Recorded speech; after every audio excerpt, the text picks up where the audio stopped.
Welcome back, everybody, to the Masters Tour here in Bucharest, where we have 287 players from 52 different countries fighting it out for a share of $500,000 plus in prizing, and most importantly, a potential spot in Hearthstone Grandmasters for Season 3 going forward. My name is Soto. I am joined by Lorinda, and out of those 287 players, Lorinda, we have two in particular that we're going to be covering in this Round 3 catch-up.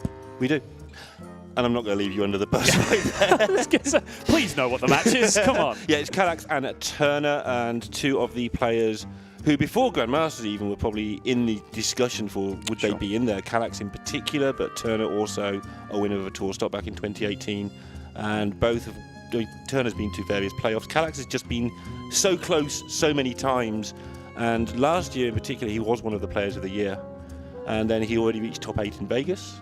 Followed up with an 8-4 record in Seoul, and here he is again, 2-0, still plugging away, desperately trying to get that spot. So what that means essentially is that Kalaxz is like right up there pushing for a spot, right? Like if he can get a good pile of cash out of this Masters Tour to follow up those placings that you were talking about, then he is in a prime position to, if not, overtake Valkyne, at least slot into that second place. So he would be the second player being promoted into Grandmaster. Yeah, it's very difficult because of how other people pan out. But in theory, yes, he is the one who's doing extremely well. And personally, I don't mind. I don't make no secret of that. I'd love to see him in Grandmaster. Look at that smiling face at the bottom of your screen there from Turner. How can you not love this guy? The lineups did flash up on your screen briefly there as we were talking. In case you did not catch it, we have Token Shaman being banned out on both sides, which leaves Turner's lineup as the Questing Adventurer Tempo Rogue, a Combo Priest, and a Highlander Secret Paladin going up against an Aggro Rogue, a Combo Priest, and a Highlander Hunter from Kalaxz. Both players kicking out here with the Rogue, and as mentioned, Kalaxz is on the aggressive form of Rogue, Fairy Dragons, Leroy, Myra's Unstable Element, etc. Turner, the more mid-rangey style with the Questing Adventurers. I like how you explain it. It's a mid-rangey style and he just top decks Leroy. That's a mid-range. That's what mid-range is these days, right? Yeah. With the meta being very polarized between extremely aggressive decks and extremely slow decks right now. So the reason you're going with mid-range is because it's one of the slower, extremely quick decks. Yes. It's a Tempo Rogue. I think that's the distinction, is that Kalaxz is playing Aggro Rogue and Turner is playing Tempo Rogue. That's probably the best way to look at it. But a lot of very similar cards between the two decks. And it looks like Kalaxz is not going to be able to take advantage of what he should be doing. He's getting stuff down early as Turner, but if he misses a beat, which he's going to do here, Turner, the fact he's got more middle casting cost stuff is going to come into play, and he's going to be able to start getting down as miscreants and the burglars without any challenge on the boards to worry him. Yeah, Kalaxz is playing the extra Fairy Dragons in his deck as early drops that could come down there and obviously be pretty effective against Rogue because they're one of the few early game minions that are just completely resistant to backstab. But Turner being on coin here and having access to double Miscreant is going to give him a couple of extremely powerful turns here, as well as the fact that he got a much less clunky card off his Pharaoh Cat. He picked up Temple Berserker, which is about the most aggressive reborn minion that exists in the game. It does look like Turner is going to be the one that is playing the aggressor here, which is bad news for Kalaxz because he, as you were saying, with the leaner, sharper, more aggressive deck, does need to be ahead because he will start to get outvalued if it goes card for card in the early game. And he may not even go card for card at this rate. He doesn't really have a card to play for the next turn or two that's going to do anything. We've seen this, I believe, in the last series I cast, the Rogue Mirror and Hunter Ace, where just it being a Rogue Mirror, even though there are cards now that can get the job done, just activating these Underbelly Fences and Vendettas just become exponentially more difficult in the Rogue Mirror. you appear to be upset. I mean, one of the key things in Rogue Mirrors, other than tempo, is resources. You don't want to burn them. He's used up a minion, a weapon, and a card just to get rid of a 1/4. Right. That's not where you want to be. But as those cards weren't going to do anything else, because the rest of his hand is all removal anyway for now, he didn't really have a better option than to just take the oof. So I'm expecting that we will see Berserker plus Lackey this turn into Lackey Miscreant on the following turn. Dagger Lackey is also an option this turn.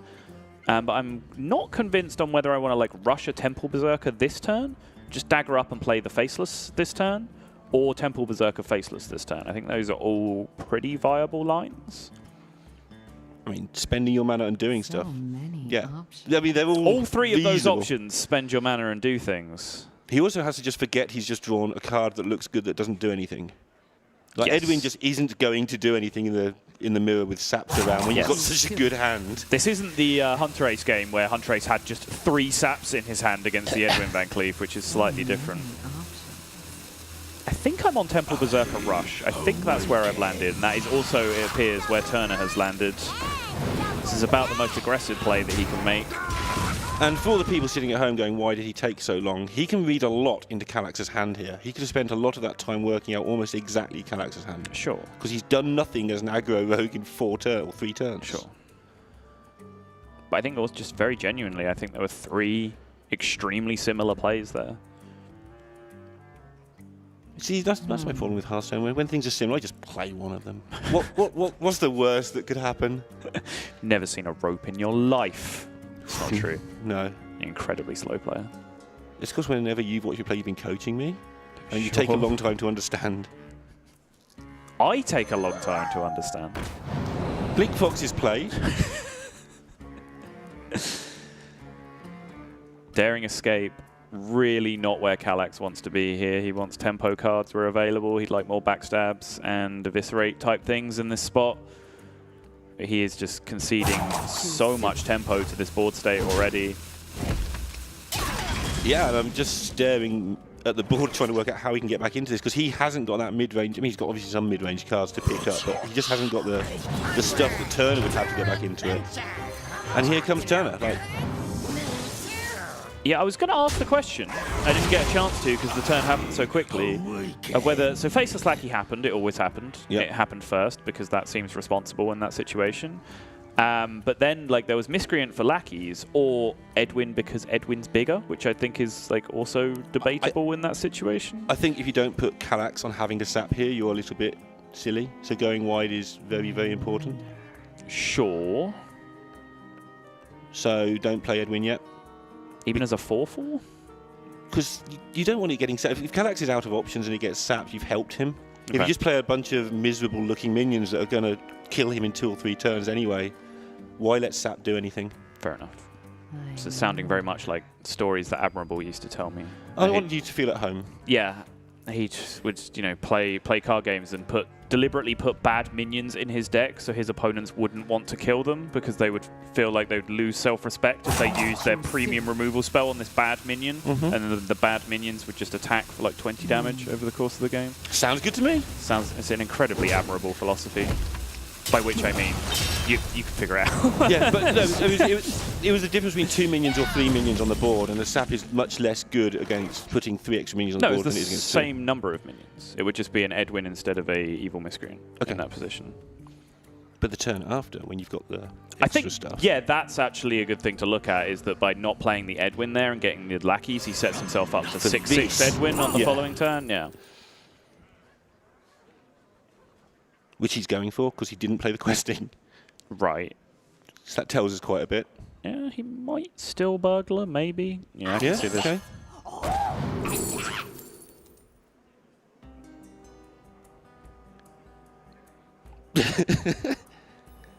I mean, Forked Lightning just seems reasonable if you already got the board.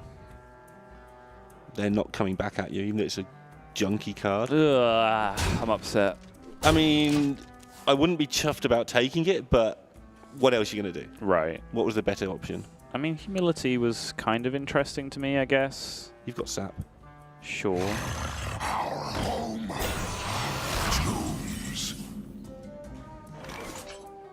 Like, in that case, I was looking at a hand that had Edwin Van Cleef Questing Explorer in it. I was Questing Adventurer. Now I'm getting it wrong the other way around. Awesome. This is what I like. Edwin Van Cleef Questing Adventurer in it, and like I wanted to just take the cheapest card, and Humility was cheaper than Fork Lightning. Like, yes, I know, or they both cost 1, but you understand what I mean. Overload is actually really bad for Rogue. Yeah, It's just the thing you don't want to happen. Right. It's not designed to not have its mana every turn. Walk the Plank does something, the other 2 cards don't. Fairly straightforward. Brotherhood shall prevail. And a 10/10. This is almost like an exact mirror image of the Rogue Mirror that Hunter Ace did win earlier, where his opponent was behind, Flamekiller was behind. He also got a Kartut Defender off his Pharaoh Cat in the early game. So he just kept playing Kartuk Defender and getting it sapped over and over again until he ended up dying. That was just basically the whole matchup. And this is very, very similar, except accelerated because Turna has a much, much more aggressive hand than Hunter Ace did on the other side. And this is where Turna waiting for the Edwin is sort of helping him, because look at the board that's left over, and even though the Edwin's got sapped, it's like Kalaxz can't challenge the board and play the sap and not die, basically. Now, Pick Your Poison, Leroy or Waggle Pick, either way, is going to close out this game. Very quick 1-0 for Turna. You can see the records of both these players that we did not mention, both of them off to a 2-0 start, meaning they're taking the opportunity to go up to 3-0 alongside some of those players you might have seen on the leaderboard if you were following there.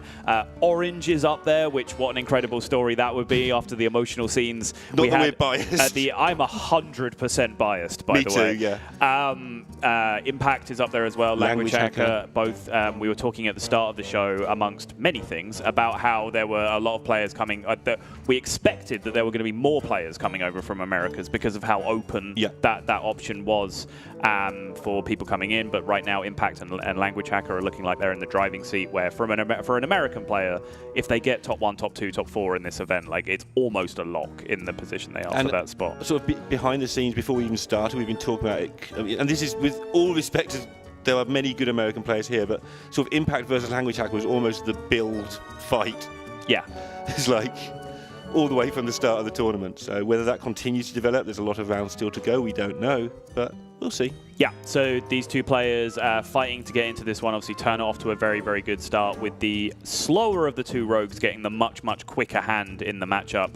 You can perhaps present an argument that it's not that much slower because, you know, cards like Questing Adventure are just so ridiculously snowbally that you can argue that maybe that build has more options to go very quickly in the early game, even though it has a more expensive curve available.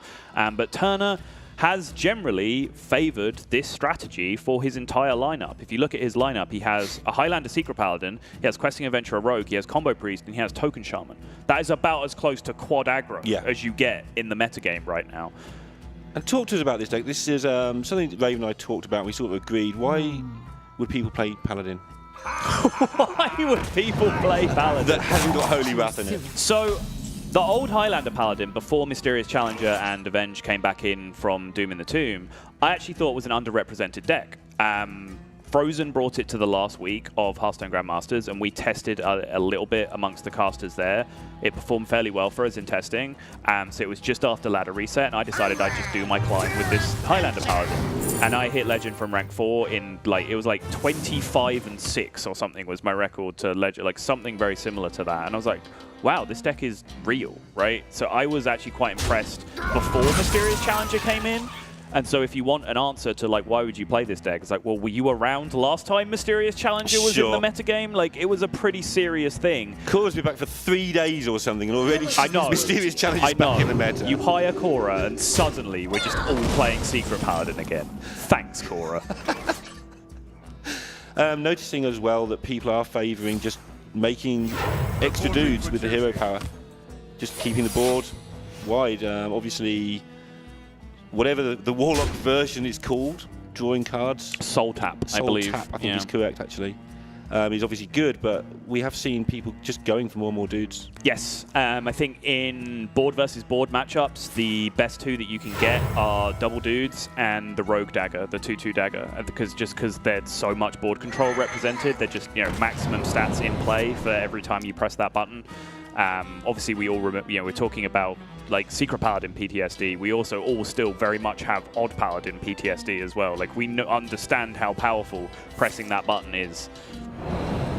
Yeah, I mean, the old Odd Paladin versus Warrior match where you just had to keep pressing it until they eventually gave up 100 hours later. Well, it's Kalaxz's turn for a 10-10. Doesn't add the power to the board with the Avenge, though, but he does not know what secret he was up against in that position. But that 10-10 is going to make a real mess of this game from Turner's side of the boards very, very quickly. It's interesting that watching various people stream this, that the secret-related cards, other than the Challenger and the secrets, which you kind of have to play because it makes sense, yes, are pretty weak in this deck now, even though you're playing 5 secrets in your deck. Yeah, I would agree with that. I think, some Reaver Spy, sometimes it does feel like you're, cheating out a big minion a little bit ahead of the curve. But apart from that, yeah, Bellringer Sentry is fine. Like, Secret Keeper is fine. I think beyond that, it just... It's a challenger deck, that's what it's there for. And it did surprise me when people started playing it as a Highlander deck. And we're like, well, you're playing Secret Paladin, but you only get to play one of the card that you're building the whole deck around, right? And some of your cards don't work with that card, like the Sentry we just played. It's like, it doesn't go well. Because now you draw Mysterious Challenger, it doesn't do its job as well. Sure, yeah. You do still have, overkill in the amount of secrets that you play to be able to make that stuff happen. And I think, Bellringer Sentry functions as that little bit of redundancy as well, where if you don't draw your challenger, you are still thinning your deck a little bit to not be drawing secrets all the time, which is important. On the scary side of that, I think it's pretty much universal that this deck is not finished yet, and it's still pretty good. It's still I'm not a fan of it, but it looks like it's got way to go. Yeah, and on ladder stats, it's been reporting as the highest win rate deck in the game for almost a week now at this point. People play really badly around secrets. They do, yeah. It's the same reason why Highlander Hunter, the secret build, just always appears to be the nuts when you look at the stats, but then when you actually test it against high-level players, the win rate of the secrets just falls off a cliff. Yeah, the second that Rat Trap has been out of any meta for 3 weeks and then gets played again, it just always goes back to number 1. Yeah. As everybody just sets off the rats. It's the other side of it as well, where a lot of people will just, you play a Hunter Secret, and then everyone just stops playing 3 cards for the entire game. Even if it wins next turn. Yeah, just 4 out of 5 times or whatever, that's not a Rat Trap, and you're just nerfing yourself for no reason. It just doesn't make any sense. Turns out this game is about numbers, and thinking about those numbers helps. Yeah. Who knew? There's some numbers I'm thinking about right now, and they are 10 and 10. As we both pause to make sure the 10 actually went to the face, and it does indeed connect and make a very big noise. All right. Annoy module is somewhat exciting here for Turna. Does allow him to prevent himself from taking that damage. The problem is he's just not really getting the amount of power in play that he needs to either race or clear out this 10-10 from Kalaxz. Yeah, and we can see that actually Kalaxz is slowly but surely running out of stuff. I mean, currently there's 3 cards, but slowing things down is a really good idea right now. Yeah. Just the short version of that. Unfortunately, one of those cards makes this a 20-10 next turn as well. That helps. Yes. Attack face with the 3-3, clear out any secrets that are going to mess you up. Proc Eye for an eye in case that's just magically found its way into the deck. I mean, he'd be fine. He could just tank it anyway. It'd be hilarious, but wouldn't actually have an effect on the game. I think something... Ooh, 2 health. I think something that is easy to forget at home with an open deck list tournament is the players have very little time to look at the open deck lists a lot of the time, unless that's changed for this event. Sure. No, I think that's a very real thing, yeah. You look through, you can miss an eye for an eye. You're not even going to look at the 5 secrets because you know what they are. Yeah. Unless you're playing the guy who your friend lost to in the last round because they didn't read the deck list properly. Yes. Yeah. In my experience of playing DreamHack Swiss or similar events to this, a lot of the time, the pairings go up, and 5 or 6 minutes later, you're actually playing your match, which is not a lot of time to be looking at deck lists, unless you get paired up with Hoy's brother, in which case you're waiting for 25 minutes. It doesn't happen. But so yeah, it is very possible. 3 people got that joke, but it's worth it. It's still, as you say, I think it's a good point that you can miss things. There is a huge field. It's not like, Hearthstone Grandmasters where you can just memorize, essentially, the deck lists of your 2 opponents for that week. You really do have to learn things on the fly, and that is kind of a skill in itself. And a lot of people do it by, unless they're Osaka, because they just look at the deck list once and remember all 120 cards. Genuinely, he can do that. It's insane. It's things like, is there an Omega Devastator? And you just look. Yeah. Yes, there is. Okay, noted. And they'll remember that. They're not looking for, is there a stupid card lying in there that you might just not see? Yep. Yeah, very fair. So it's the 2 rogues we've found that have been able to get over the line here. Still plenty of action left to go in this series. So do not go anywhere, guys. Plenty more action to come right after this.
Welcome back, everybody. Kalaxz versus Turna as we are wrapping up round number 3 of the Swiss on day 1 for you here at the Hearthstone Masters Tour in Bucharest.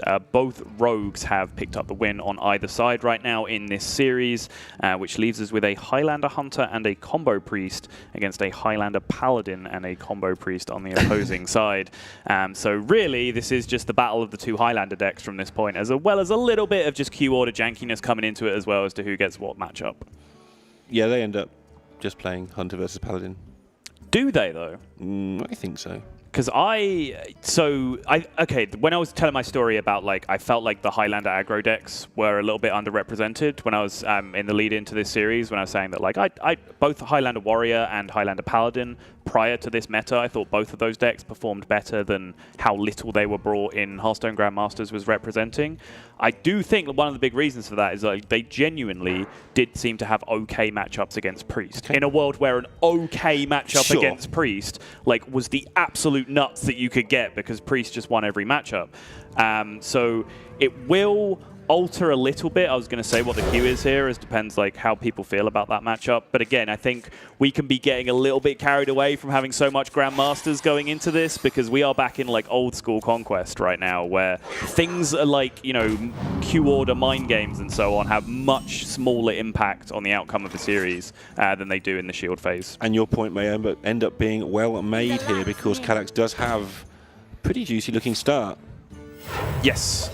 Yes, he does. It's got everything you can want and a deadly shot in case it goes wrong. That seems nice against Priest. Absolutely. Not a bad start on the side of Turna either, though. Right. Very nice curve. Light Warden buffed up to play around the Zephyrus backstab is huge. And then from that point onwards, he's curving very nicely. Injured Tolvir on the board. Psycho Pomp already in hand to be able to make that big power play. And right now, Zephyrus not doing anything enormously exciting. Yeah, literally while we were talking, he drew the Psycho Pomp and the Tolvir. And before that, it actually looked like Kalaxz might well just stomp through. Right. And he still might, but it's a lot harder than it sounded at first. There is a theory starting to percolate, a very unconfirmed theory around Twitter that I've seen, that there may have been either like there is some sort of bug currently with Zephyrus or there has been a stealth nerf to certain picks appearing. Because a lot of people are like reporting situations where they saw certain cards before not coming up in maybe in particular there's places. More factors than people think. Yes, that is also possible because I know there was also threads recently where people were reporting potentially a little bit of randomness where they'd like replicated every variable that they could think of, but they were getting different results. So either there's unknown variables that we don't know about, or there is an element of randomness to the picks as well, which could be a possibility. Sorry. Yes, yeah, sure. Less card text, the less time you've got left on the clock. But the reason I bring it up is that I just continue to be enormously fascinated by this card. I've spent way too many hours just testing random scenarios and seeing what comes out of the Zephyrus. Yeah, we saw it earlier, actually. We saw Techno Goose just get a Shadow Word Pain, and it wasn't there. I literally, were you casting that series? series? Yeah, it was Raven. Yeah, okay, so back in the talent room, and they can vouch for me on this, I called that there would not be a Shadow Word Pain off that. Oh, really? I knew that was not coming out. Okay. Yeah. Aren't you a smarty pants? Only when it comes to Zephyrus. No. It's just what I spend my time doing. Being a smarty pants? No, testing Zephyrus things. Okay. I think chat will disagree. Right, now we've dumped to Sottle for the day. Who's next? I refuse to allow Twitch chat to be my jury. Okay, that's fair. Going back to the game before Sottle starts taking revenge, which I'm scared to badly of now for the rest of the weekend. Ooh, and that's a bad miss. Yeah, Kalaxz has started to get the control back here. Yeah, big whiff there, getting the 1-2 as opposed to the injured Tolvir. And since Kalaxz has managed to consolidate Houndmaster Shore on the board, honestly, he was kind of set up to deal with anything that did come out. All of his animal companions having rush. So yeah, I think this is a very responsible silence from Turna in the situation. But even with the silence being used, he is probably going to start to lose the board pretty overwhelmingly here to Kalax's side. Yeah, I mean, Kalaxz has just got so many options available, and he has had for a couple of turns. And it's all going a bit pear-shaped for Turna. Having said that, it's still Priest and it's still on 27, despite all this early game that feels like a lot of slaughter has been going on. Nothing has actually happened. Yeah, I mean, the health total, it's weird to say this about a Hunter matchup, but the amount of health the Priest has just isn't really relevant in the matchup. It's just like this board state. Yeah, he's going to die in 2 turns at some point. It's so hard for a Priest to come back against like a 5 health minion on the board. Yeah. Like Pyromancer is your only comeback mechanism in the deck. So as soon as there's one high health minion in play, you're already looking at needing to have exactly like Pyromancer topsy-turvy to be able to fight back against a board like this. And all Turna can do right now is just throw minions out to the slaughter, just over and over again. He's going to have his board cleaned up. I'll be nice to you. Tell us about Beta Darrow. What would you like to know about Beta Darrow? I know you like it. You just know that I'm a fan of it. You can go for it and explain why Kalaxz is a genius for bringing it. So, okay, first off, the build of his deck in general, I'm a big fan of, because he's not playing the Secrets build, which is exactly what I was referring to earlier. I think the Secrets build is a bait. I think you will get fantastic results with it on ladder, as you will with like Highlander Secret Paladin, for example. I think when you start to test it against some of the best players in the world, you will start to see the win rate drop off a cliff. So I like the build that he is playing. My one fear is that maybe the secret build is actually just still a little bit more effective against Priest because of how disruptive like Pressure Plate is, for example. Freezing Trap, Rat Trap is actually really good in the matchup as well, and the fear of Rat Trap, as we were talking about earlier, is a big kicker in the matchup. So I like the build that Kalaxz has gone for, where he has replaced it all with just a bunch of early game minions, essentially, to play out. You know, Fairy Dragon, Henge Clan Hogsteed, History Buff, all that kind of stuff that he's just got in the deck. And I'm not even going to get to Beta Darrow because I think Turna, in the situation, a very responsible concede. Like, that game was absolutely over. And as much as some players might have enjoyed torturing us by dragging that on for 5 or 6 more turns and challenging us to find things to talk about, Turna understood that he was very, very dead in that situation. You give a man a chance. Beta Darrow's sick. It kills Ziliax and puts a 5/5 on the board. Like, why don't you want that card in your deck? There we go. So 2-1, and as you said, it wasn't a walkover of just getting to that last game. The Priest is still up here, but the Hunter is out of the way. Big deal. Yes, a very big deal indeed. That sounded really sarcastic, but actually a big deal. We're British. Everything we say sounds sarcastic naturally. There is a combo Priest now still on both sides, and then Turna also has the Secret Paladin left to win with. And the Secret Paladin, I will confess, is not a deck that I've put a ton of time into. It's the kind of deck that I am just going to be inherently biased against, where I'm like browsing through HS Replay. Oh, what are the best win rate decks right now? Oh, Highlander Secret Paladin? Oh, that deck's definitely garbage. I'll just wait a week until that disappears.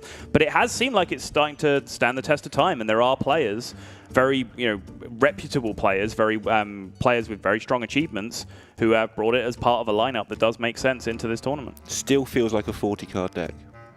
Like, it feels like it has 40 cards in it, or you want to play 40 cards? Yeah, you see 3 different people play it, and they've played 40 cards between them. Yeah. Whereas most decks, when you see 3 different people play the same deck, there's 33, 34 cards. This feels like it's 40 or 45 even. Right. There's so much variance in micro choices, but no one can agree, and that's often a sign that a deck isn't quite getting there.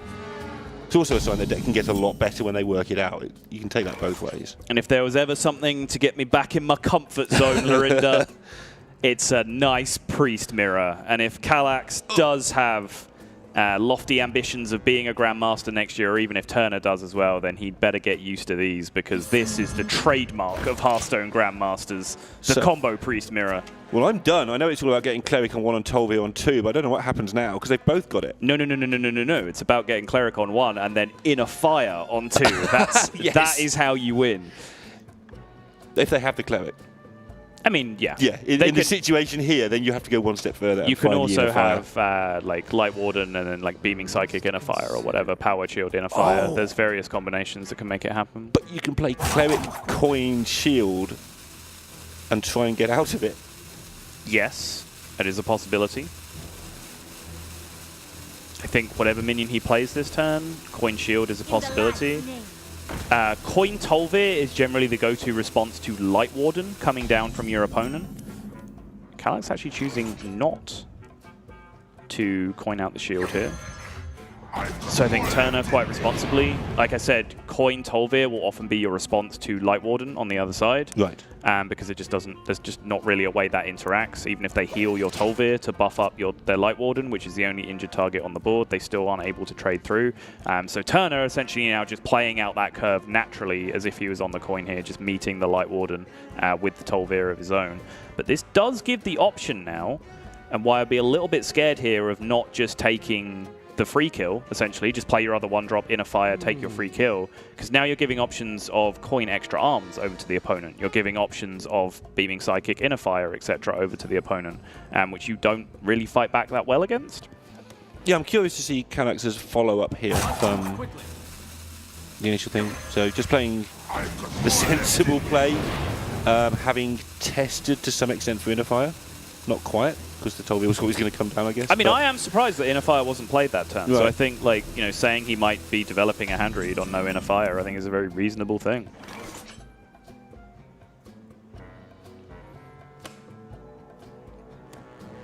So again, you can Inner Fire the Cleric, you can value trade over the Tolvir, you can then value trade again into the Light Warden, take all of the negative healing effects off the board, and then spend your other 2 mana on healing one of your minions and drawing a card. That seems very exciting to me. This is one of the few matchups, I think, since they nerfed the timer on turns 1 and 2, where everybody went, oh no, but turns 1 and 2 can be important. This is one of the few matchups where it actually matters. Yes. If you needed, like, a poster child, like, literally to put on a placard and march around to protest the turn 1 rope, like, the Priest Mirror would be it, because that, like, the game is over by the time you've gone through turns 1 and 2 quite often. Like, you can see here, this is a overwhelming advantage now for Turna. It's so hard to come back from this. Kalaxz needs to hit this 2/6 taunt here to have any chance. And does. And he does.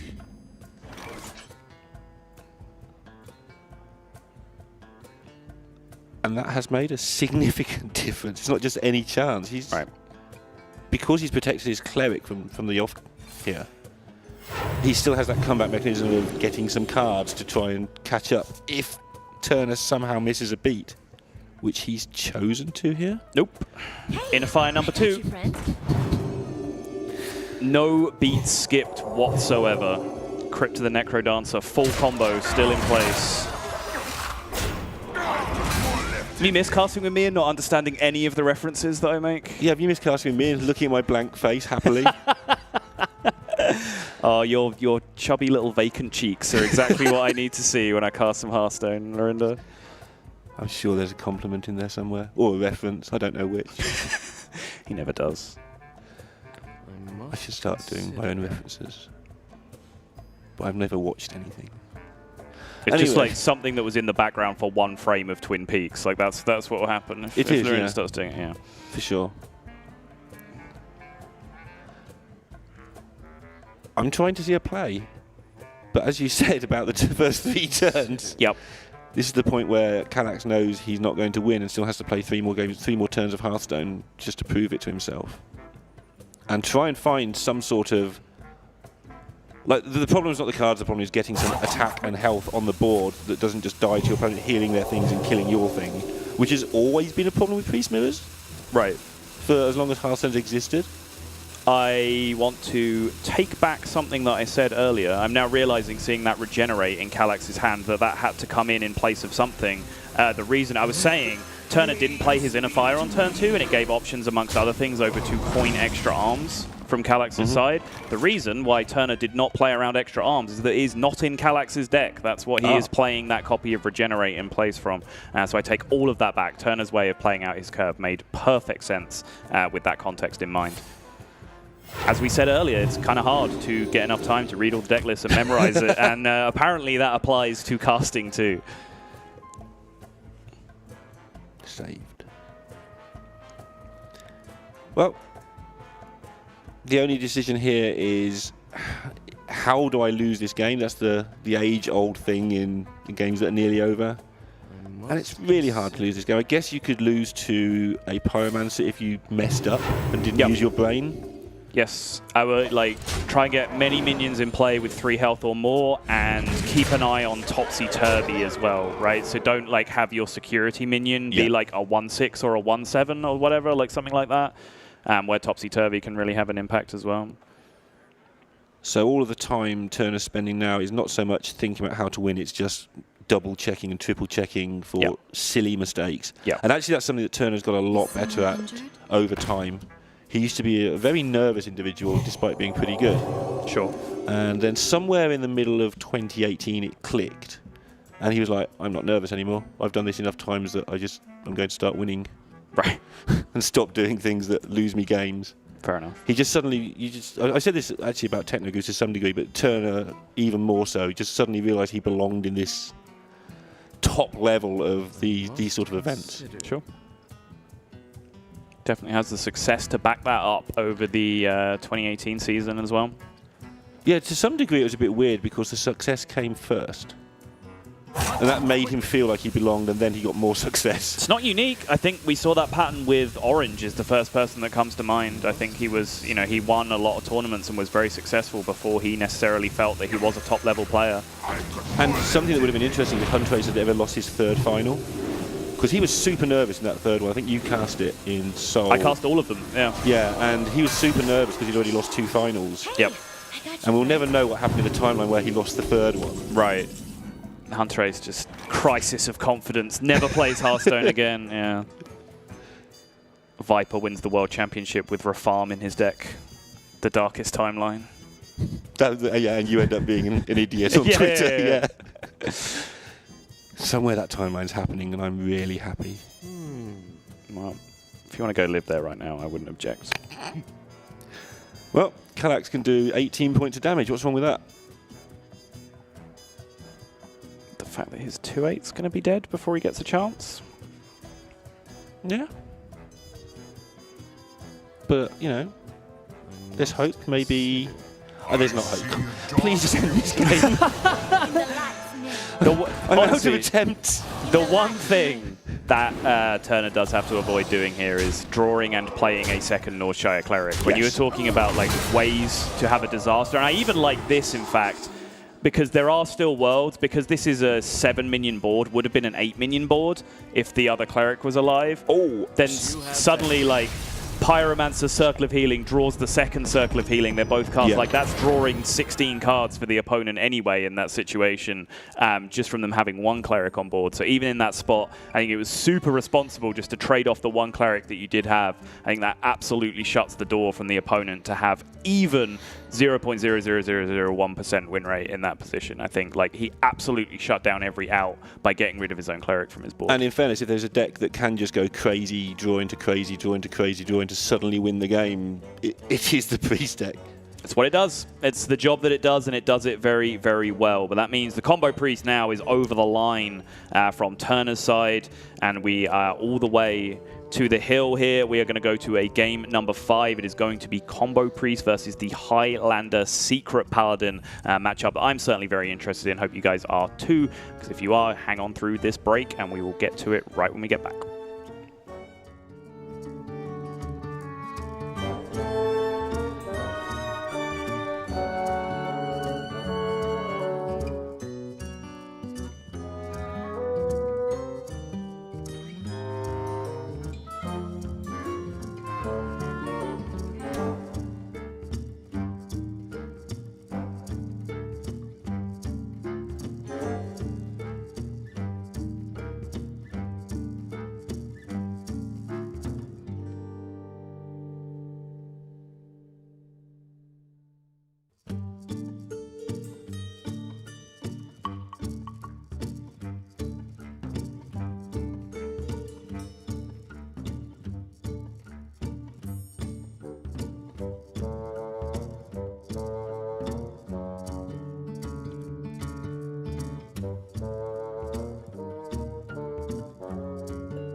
Welcome back, everybody. Kalaxz versus Turna, round number 3, just wrapping up. We are right towards the end now. Should be getting started with round number 4 anytime now, but we do have one more series to finish for you, and the small matter of a combo priest versus Highlander Paladin matchup. 2 players at 2 and 0 in the Swiss bracket, 2 players with a storied history in European tournaments, 2 players that will have high hopes, as everyone in this tournament will, of getting that big chunk of prize money under their belt and being a Hearthstone Grandmaster for Season 3. Yeah, and it's not often in a Swiss early on you get a chance not only to get yourself to 3-0, but put one of your major competitors out of the running. Not out of the running, obviously 2-1 is fine. Yes. But really give them a good kick to make it much harder for them, as well as propel yourself up to the top. Yeah, I really do wonder like when that will start to become like a real crystallized thing, when some of the players who have like top 16, top 8, top 32s in some of the previous Masters tours, if they, if there are multiples of them who start to hit that 5-0 record or plus, and they start clashing against each other, and then it essentially becomes like double jeopardy in terms of like how much that win means for those prize money standings to get into Grandmasters Season 3, could be super interesting going through. But as you mentioned, I think that does very much apply to this matchup. Turner looks like he's hanging on to this secret keeper, going first here as the Highlander Paladin, and Kalaxz on a pretty strong mulligan himself. This priest deck... He had this hand last game and it was rubbish. Sure. He was also playing against another priest, though, as opposed to any of the other classes in Hearthstone, which does make a very big difference. Yeah, and you can see already just comparing the power levels of the hands that this is horrific, unless maybe Turner can pick up a second secret. Sure, yeah, it could have a big impact. It's rare that you want to draw secrets, but the Secret Keeper start is potentially one of the worlds you do, especially just because dealing 3 is so important against Priest. It's the #1 reason why we, a lot of people do think that the Token Shaman has a good matchup because of the presence of Lightning Bolt and Lickham and everything else that is able to do 3 damage multiple times over the course of the game. And if you don't do it immediately, you don't do it at all. And immediately has come and gone. Yep. Does load up 3 damage for the next turn, at least. And obviously, the easy part here is Kalaxz doesn't know what the secret is. That's why it's called a secret. Very good. Yes. And so... Any other self-evident truths you want to share with us, Lorinda? Well, he kept just secret keeping the mulligan. Excellent, yeah. And so obviously that just makes the complexity level even higher to not messing up, especially because Avenge is one of the cards. Avenge is a mess, Redemption is a mess, the 2 protection secrets, like the Noble Sack and the Divine Shield, are a mess as well. I was about to ask the question about whether this bump happens or not. I'm not sure of it myself. I think a lot of it is like representing which secret you have in play, and it's very hard in this spot to like turn your caster vision off. Yes. And we know that it's the auto defense matrix that comes down, and we also know that we're staring at Nephicet Ritualist over on the other side of the board, which is a potentially terrifying prospect as well. But honestly, in this spot, like it's not that much different against Nephicet Ritualist, because it does stop like any attack happening first, and then the Ritualist coming down to heal up afterwards. Yeah, this makes it very difficult for Kalaxz because obviously Noble Sacrifice comes into play. That's one of the reasons to make this bump. Yes. Just makes it hard for your opponent to know what's going on. In the light's name. In the same way it's hard for us to not know what's going on, you were trying to say. Yep. We see this Regenerate coming in super clutch, though. It's really not a card that I've seen played around with too much. But there it comes out huge for Kalaxz, cycling that 1 card through to find the Circle of Healing, which picks up 2 more cards, makes his 2/7 a 7/2, and gets the full heal on the injured Tolvir as well, which means it's now uncontested on the board, even with a Snip Snap Magnetize coming down on the following turn. I was just thinking we've got a buff Secret Keeper and a turn 3 Snip Snap Magnetize. I was thinking exactly, and it's just... Not even close. Not doing anything. Nope. It's just going to give your opponent a card, because they're going to be able to heal their thing. And gain +2. And this Nephicet Ritualist next turn is going to be absolutely backbreaking. This is just a 2-turn lethal setup from here for Kalaxz. I mean, it is turn 2. I wonder. Sorry, yeah, I misspoke. a turn 2 lethal setup for Kalaxz. Yeah. And I think I say this every time I cast Priest having a good start. It just feels like turn 5. Because Turner's had a good start. Yeah. He's played one of the best curves in his deck, which is Secret Keeper into second 1-drop plus a secret into magnetizing a mech on turn 3. Like, that is about as good as it gets for most decks in the game. Fortunately, there are 2 particular decks which break that rule. You can only ban one of them. And you can only ban one of them, exactly. I think the last time this happened, the tournament that followed was Last Hero Standing, when Shaman was previously completely insane. And the other deck was Zoo. Yep. But that was Last Hero Standing, so that was an interesting tournament where Zoo just like romped around doing everyone things. Shaman was getting banned in that tournament, right? Yeah. And then it was like the Zoos were just running away with it afterwards. But in this tournament, thankfully, you can sort of ignore the Priest and play against just the other 2 decks. Sure. I was curious as to whether that 2 needed to go into the Secret Keeper and whether that ended up being relevant, or whether pushing the 2 face ever becomes relevant. Because this Light Warden is about to connect for 11, if I'm correct. Yeah, which puts down to 17, so the 2 are putting down to 15. So I feel like the 2 face can, in some worlds, end up being a lot more relevant than the 2 into the minion. Okay. Just the way the clock works.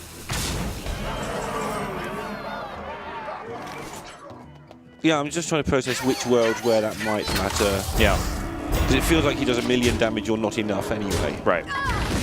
But, I mean, 2 damage does often matter. It's true. But looking after your puny little 4 health minion is probably more important. Inner Fire is not actually too bad of a draw here. Does allow 11 more to connect, if Kalaxz would like it, with Divine Spirit Inner Fire on the Northshire Cleric. You're just trying to make it so the 2 matters, aren't you? It's really close to mattering, actually. Oh yeah, does it matter right here? He'd be pushing 13. So yeah, well, okay, he's 4 off, not 2 off, so yeah, doesn't really matter. But there is the example that it definitely could have mattered if there's a Circle of Healing or something would have come up. And Must consider. Yeah. You can see like why it did matter from Kalax's side as well, in the way like the Secret Keeper has just traded and it's not on the board anymore, right? Like he made that happen with the trade that he made on the previous turn.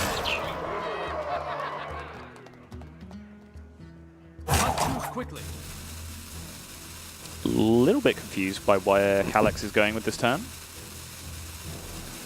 yeah, I'm trying to work it out. It seems considered. Doesn't necessarily mean it's right. But I think that this has the how do I lose to anything part to it, where I can draw more cards next turn if I'm Kalaxz. Even if this... I mean, what cards he scared of here? Actually, yeah, that's a good point, because the Divine Spirit Inner Fire play on the Cleric left the Cleric on board as a 6-1 with no taunt in the way, so he does lose his Cleric on the following turn. So then maybe he starts to lose the game to, like, Zephyrus Lightning Bolt or something, like killing his Light Warden. All right, I can get behind that. Whereas this way you've got a load of cards against 2, even if something catastrophic does happen. But it hasn't happened. Exactly. If you're going to rip that Circle of Healing off the top, that makes things very, very simple indeed. That was the dream opener for a Priest up against another board-based deck. I think Lorinda hit the nail on the head where he said that, you know, the Paladin had a good start and it just did not look close to being able to compete with what the Priest can do. If the Priest draws the nuts, there's very few decks in the game that ever try and compete with it, and that was about as close to Kalaxz, like being able to riffle through his deck and just pick out the card he wanted every turn. Top 8 in Vegas, 8-4 in Seoul, 3-0 here. He's going to get it done today? Is he? That's the question, because he, like... We kind of covered this at the start, but not entirely. Like, this is the nearly man of top-level Hearthstone, right? Like, I'm sure you can elaborate more on, like, why that is. I mean, he was the only one-star master to miss out on being a GM. Yep. And then plus the fact he was top 8, and we've already discussed that, you know, the top 4 places are worth a lot more money, so money being the deciding factor, he still hasn't really got himself into that prime position despite getting those 2 great records.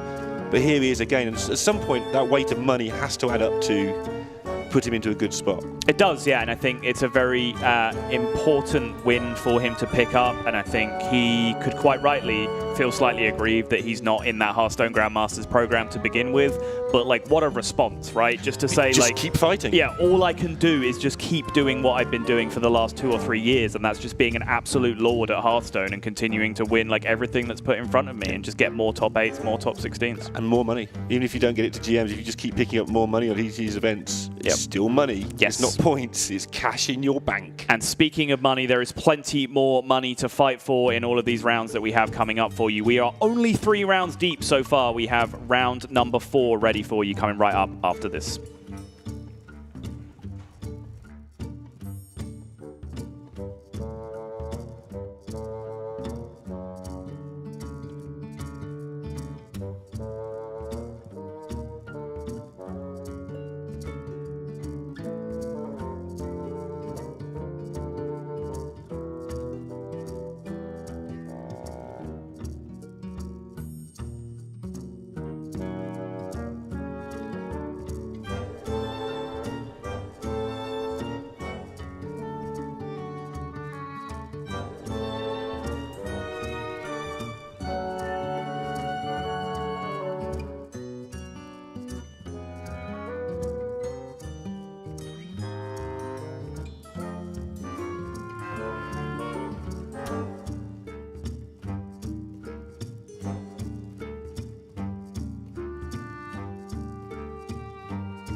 We are back with match number 4. Round number 4. That's too much Grandmasters for you, that. Round number 4 of the day here at Masters Tour Bucharest, and we have plenty more Hearthstone to come up for you guys as well. I'm Raven, and joining me is Lorinda, sticking on the desk after being with Sottle. I apologise for that. I'm sorry, don't leave me with him again. It scares me. I had to try and fight back, but I failed. I'll do my best. But how's today been going for you? While the players are just getting ready to just sitting down now and get into this match, but how's it been going for you so far today? Yeah, it's been going good, man. I really like this part of the tournament where between about rounds 3 and 7 where you start to see who's going to do it this time, who's coming out of the pack, what's this tournament about. The first 1 or 2 rounds sort of just set the scenes. You don't know who it's going to be.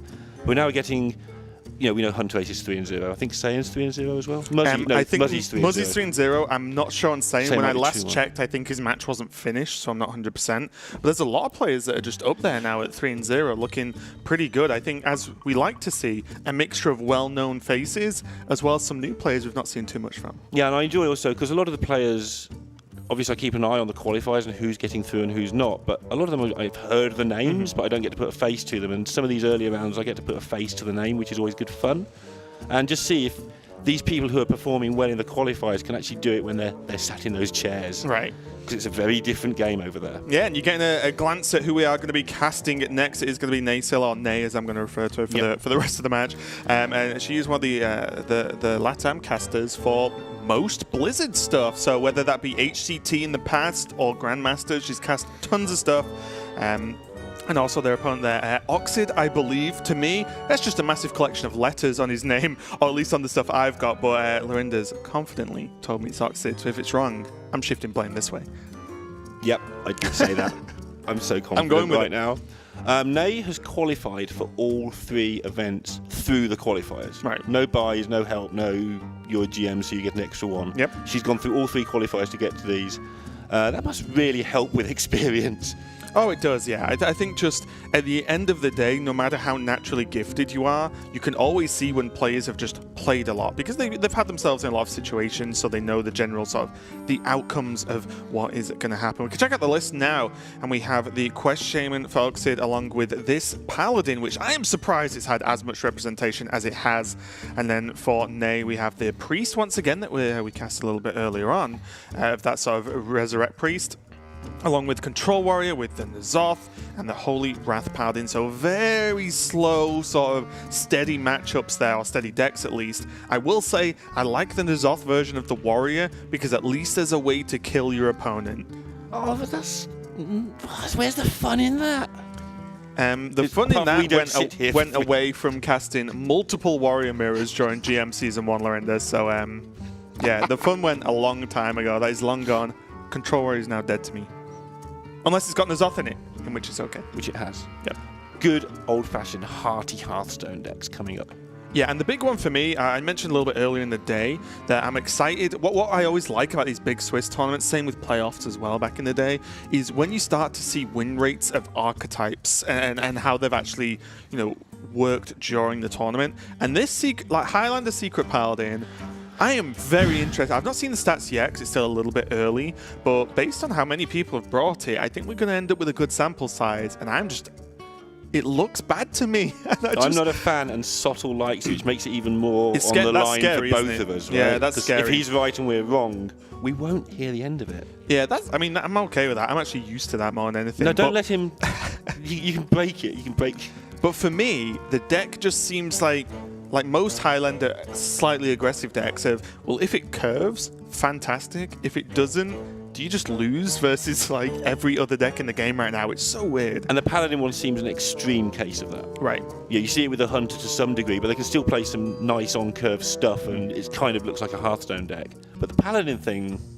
Yeah, and I will say as well, for me, I'm kind of in the same boat that Sottle talked about, I think in the last series or the one before, I'm not sure, where he was saying that because he didn't think it was going to be a big deck and it was that good initially, he's not sit and practiced it. I've been playing tons of Mali Druid, I've been playing tons of the different Shaman variants, I've played enough Priest and cast plenty of Priest to get an idea about combo and some of the other matchups as well.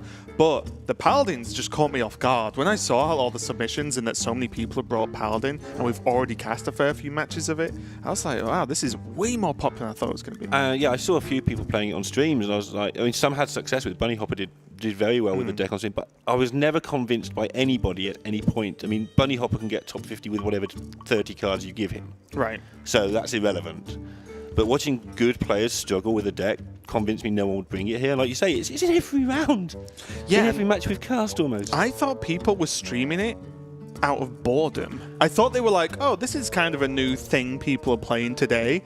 I'll stream it. I didn't realize people were considering it for tournament play. It's crazy. I know what happens to, board control in particular. You'll go to HS Replay and see this new deck has a 57% win rate. And Sottle started this story, but there's another layer to it. So Sottle go and see it's the top deck. Right. And be like, I don't believe it. But then it's board's job to go, well, I don't believe it, but I've got to actually test to see if my belief is right or wrong.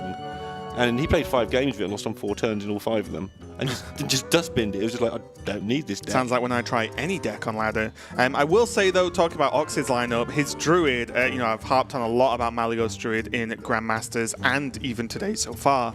He is bringing the Malygos Druid, and it is the build I like, where it doesn't have the Emperor Thaurissan, which I think everyone kind of automatically jumped the gun and thought, Malygos, Emperor Thaurissan, that's great. but it still just runs Dream Petto. Florist, it runs Geppetto as well. I think I just merged those two cards when I said that, which is fantastic. I was close. But the biggest thing here is by running the Geppetto along with Florist, it allows you to do broken things in many different ways. So you can do, if needed, the sort of rotations of just gaining tons of armor, or you can end up doing like weird things with actually winning with 9-mana Malygos, and I've done it before where I Geppetto'd into Kun, so I went Malygos into 1-mana Kun, into Malygos, into Moonfire. You know, like there are so many different ways you can piece together enough damage to win the game. It's very difficult to try and keep a handle on when you're the opponent, right? Outside of try and get more health or kill them quicker, you could die in like 20 different ways. It's hard enough to keep a handle on when you can see the hand, let alone when all the cards are imaginary and like ghosts under the bed and stuff. You're not quite sure what they're going to do to you. Yeah, it gets to the point where you're in a real world of having to guess and hope. Yeah, which is not where you want to be unless you're me. No, honestly, like the deck, I hope it does well, or we'll see how it plans out anyway. But even looking at the others, there's just the Quest Shaman from Oxid, which again is my preferred style. I know Derek and I know Sol really think the token one's the best, so it's not too often that they agree with me anyway, so I'm used to it. It's a straight meta guess for me, that the difference between those two decks is where do you think you're going to be? Do you need the value, or can you just kill them? Yeah. The stick out for me in this matchup, and I think that the two decks for these players is going to be about the Paladin for Oxid, and then it's going to be about the Priest for Nay, because this Priest, again, I'm still so unsure of. She's got a plan. It's make it go on a long time. Yeah, we might be here for a while, which is fine. The players are just getting ready now. I think they are actually just sorting bans and making sure everything's good to go. So apologies for having a slight delay as we get into this match, but we should be ready very, very soon. The Hakar does speed it up, though, in the Priest. Yeah, it does. I don't know. The Hakar is actually something that I know you need, but it's no... I'd rather be slower. Just take out win conditions from decks and beat people with... You would rather the deck be horrible to play and horrible to cast. Oh, yeah. I don't know who puts me with this guy on the desk. But we talked about this a little bit earlier. The Priest it's got options early. If it gets to the late game, it's pretty much unstoppable. It is, yeah. Outside of, as an example, Mali Druid, which can just burst it with. It doesn't care if you've got loads of taunts, because the taunts aren't normally very aggressive in terms of their attack. So it means that, yeah, okay, you've got loads of these 2 and 3 attack minions. I've got tons of armor. Moonfighters. And that's the point you made earlier. Yeah. You were saying that the combo deck is kind of the only real major weak spot. It's got other weak spots, obviously, like every deck has. And walks into a Druid combo deck, effectively. Yeah, well, I mean, this is where the bans and everything's going to come into it. I didn't even catch the bans before, if I'm completely honest, but we'll find out very quickly as the game starts, regardless. But overall, just looking at even at the rest of Nay's list, the Warrior is the N'Zoth Warrior with the double Kartuk Defenders, Sylvanas as well. Nothing too crazy there, but again, just so anti-aggro. It's insane. Yeah, I think one of the reasons that those decks are better in tournaments than on ladder is you can really say, okay, I'm going anti-aggro and I'm going to weight my decks accordingly. You haven't got to build a balanced. I haven't looked at the list. You're list man at the moment, but you can weight your decks. Thank you. You can also be this superhero known as lists man, or are you stats guy? I don't know. I'm just person who's here. You can be the stats guy sidekick. Yeah, I mean, there's nothing outrageous in there, but there's so much early game in that Warrior, in most of the builds, and again, in this one. You can go to a tournament and say, okay, I just don't need much of the late game clutter. I'm just going to target X or Y, but... And I think for me, really, at least Nay's lineup is very much just a meta-read lineup, right? Yeah. It's going... I think... excuse me. I think there's going to be a lot of players bringing aggro into this, and we see the Warrior banned out, not complaining, and the Druid, no! You see the strength of that Druid getting it banned out there, which means Oxid is going to have Shaman, Priest, Paladin versus Priest, Shaman, Paladin. So although close to a mirror match, there is a couple of differences. Yeah, I mean, you said that like you were joking, but actually it's done its job. If you get to play Shaman and Priest, then your other deck has done its work, very much so. Yeah, and looking at the Priest here, I'm just going to double check Oxid's. Yeah, it is combo Priest. I was pretty certain it was. So there are differences in just terms of combo Priest, Highlander Secret Paladin versus, I believe, it's Holy Wrath Paladin for Nay, right? Yeah, Holy Wrath Paladin and the slower sort of Resurrect Priest is huge, right? It's like the same classes but completely different lineups. Yeah, and I wonder if Oxid didn't see that ban coming. just trying to work out if he'd have done anything differently. Probably not, actually. I think that ban happens 100% of the time, yeah, right? So, but when that's banned, the priest becomes a lot better. I think the warrior is just still better than the priest. The priest is like warrior 2, isn't it?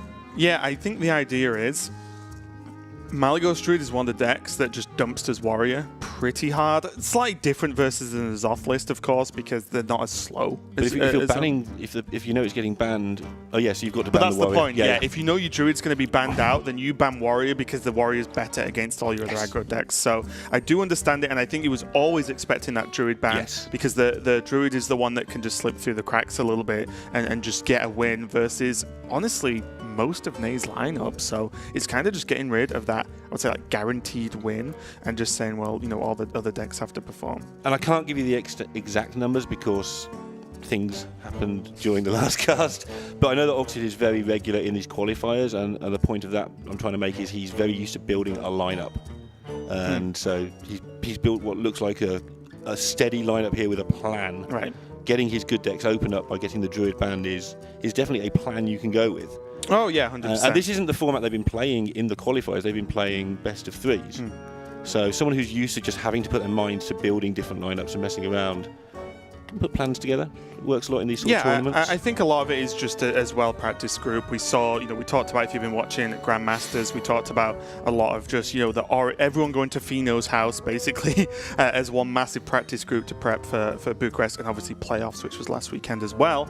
But I know a lot of these other players do have pretty wide and varied practice groups that definitely helps them with these lineups. And often when you come to Swiss tournaments, playoffs in the past, and so on, it's very much how did the group perform is the way you look at it, because any one player might do badly, but if, say, 5 players bring more or less the same lineup that they've decided on, 2 players do like bad to okay or not good, and 3 players do well, say they make top 16 or even depending on the size top 32, then that's a success for the group. Because although, yes, there hasn't been many lineups in the past that like everyone who brought it just won, it means that the lineup overall, if it just did averagely pretty good or ended very strong, it means that the group worked overall. And I believe that is a preview of the first game we're going to get into. It's going to be Priest versus Shaman. Again, apologies about the slight delay. I think we had just a couple of hiccups setting up the match. So I believe we are getting closer though. I didn't realise there'd been a delay. I was happily talking away. Like I do. That's just because I'm a delight to talk to. It is Raven, yeah. I noticed the delay.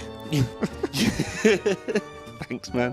No problem. I think that what you say about practice groups is very important. A lot of the players in the qualifiers are kind of all in the same boat together. They play against each other all the time, and when that happens, you've seen with the likes of Muzzy and Hunter A6 at the top level, you end up becoming practice partners with people you're constantly seeing. So these practice groups are wider, and the second you know who's qualified from your groups, the groups change because there's overlap in all the groups. Tightens up. And then, like you say, it's a case of which group nails it, really. It used to be country-based a lot of the time, especially like DreamHacks and things like that. Yeah, now it's definitely a lot wider. We can take a deeper look now at Nay's Res Priest. And as you can see, it is very much don't die till turn 5 or 6, and then start the recovery plan with Kartut Defender, Convincing Infiltrator, and then you move on into just rezzing these minions over and over and over again. And Hakar is really in there to just break open the control matchups, because the idea being that there's no way to really get rid of Hakar, but because you heal for so much, because you'll just mass summoning Kartut Defenders basically, it means that you will often, unless you play an exact mirror, be able to out-heal the damage from the Bloods. Yeah, worth noticing there, something we did bring up earlier in the day, but Nay has only gone with 1 light bomb. Yeah. We were talking about, there were 2 in the deck earlier. It's the first cuttable card. But it's one of the very cuttable cards in the deck. It's weird to people who played Hearthstone a long time that light bomb's not the first card in your priest deck if it's available.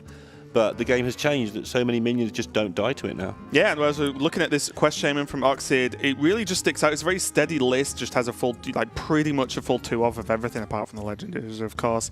And the key card's very important there, because it's something I talked a lot about during Grandmasters, is that for me, the deck's very strong. It's changed slightly because of Evolve and the Hairs, of course, having those extra power plays.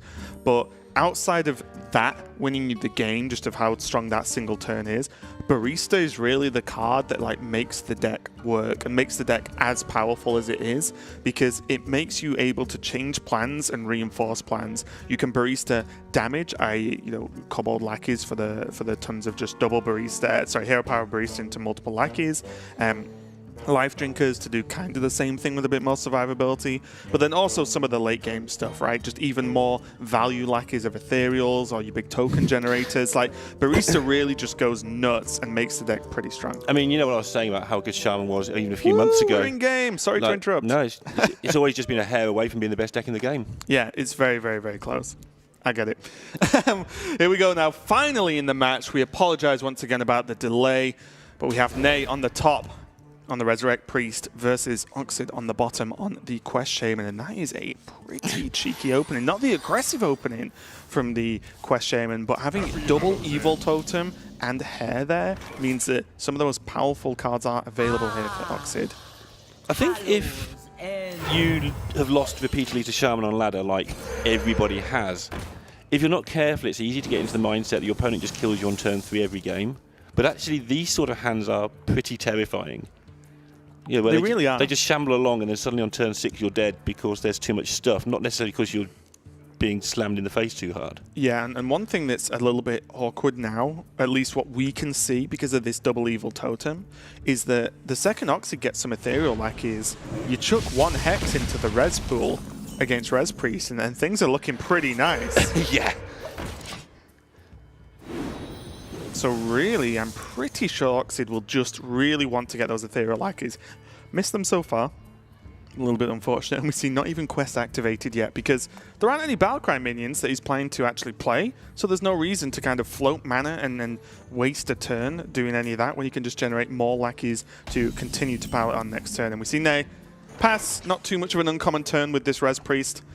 If you're not really very active, it's very reactive early game, and obviously having Hakar, a death that isn't available, Psychopomp that does nothing in cloning, means that there's nothing to play anyway. I have one issue with this strategy that Nay is bringing, and I have the same issue when Jarla does it as well. You're playing a lot of Hearthstone over the course of 2 days. If you've got to grind out to the end of, you're the last one playing in every round of the Swiss, it's so tiring. Yeah, you have factually less downtime than everyone else. Yeah. And also, I believe one of the series, I think, one of the control players, it might have been Nay, was like over 2 hours long for one series, which was kind of insane. Yeah, there was one event where the filler game was always the last game standing. The game we're finishing off while we're waiting for the next round to start, and Jarla was featured in nearly every single round. Yeah, I'd never do this, personally. I'd never bring a control lineup. I know I wouldn't be able to pull it off. But we'll see how it goes so far. Both players 2-1, as you can see next to their names, of course. And that's their score in the Swiss so far. We are on round 4 on our first broadcasted match. Yeah, getting into the meat of it all now. A lot of the big name players doing very well at this event. And we are going to keep Orange Watch as a thing, I think, for the entire tournament. And still 3-0. Well, I think they're going to come down here, just one extra proc on the quest, and obviously just not many other options for Oxid to really go off on it. There was a chance that he considered playing the Mutate on the Life Drinker just to get a 5-drop down and start piling on that pressure, but I think with Hair as an emergency and also the ever-looming, Mogu that's just available for that Mutate target is actually pretty huge. So I don't mind him holding on to it. This deck sometimes, the Priest deck sometimes just feels like there's no removal in it, even though the whole deck is removal cards. Sometimes it just doesn't look like it has the right matchup. Yes and no. I think a small portion of the deck is removal, and the rest of the deck functions as removal because they're all taunt minions. Sure. So there's only normally Penance and the Shadow Words that really do anything in the early game.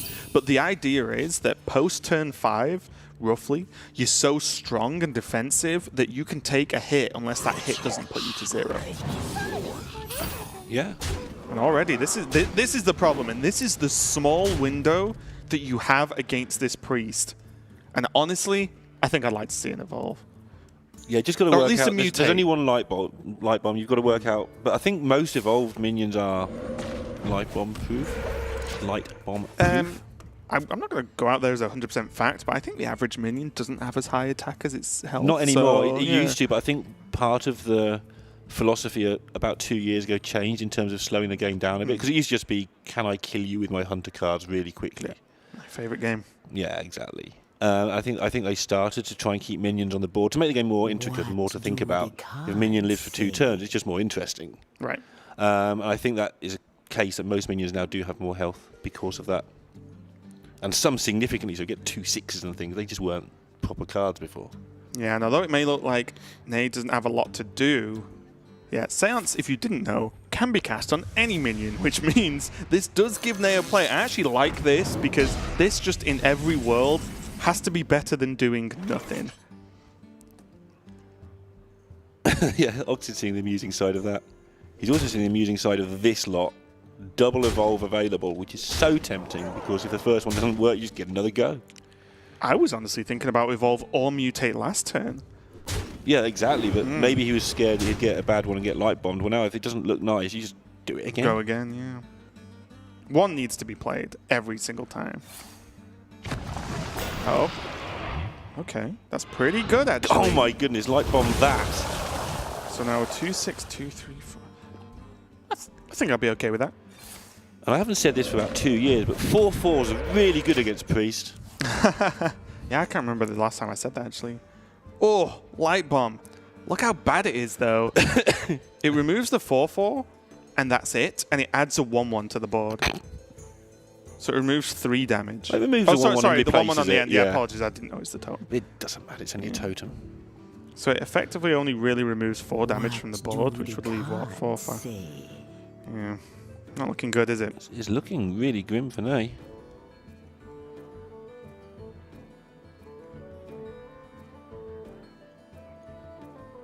Has to be done, though.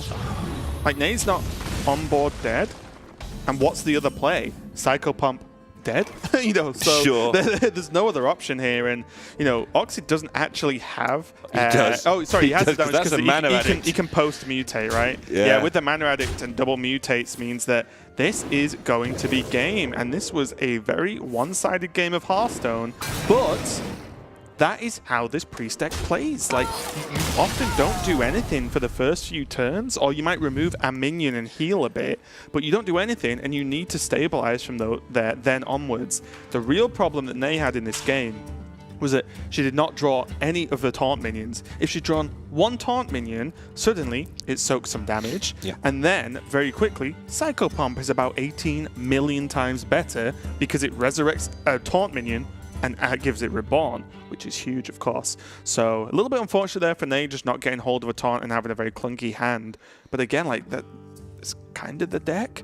Yeah. Like, that you kind of live and die by the fact that if you don't draw any taunts in the ready for turn 5 and 6, then you will lose versus aggro, especially when the style is just kicked out with that Quest Shame and when he just managed to put a lot of minions on the board early on. On the plus side of that strategy, if you're hoping to get a reasonable card by turn 5, you're entitled to find it a lot of the time. It's not like I need this 1 drop, I need this 2 drop. If it's I need this 5 or 6 drop, you're going to get there a lot, especially as she didn't even really pick up the pains and stuff to even get there.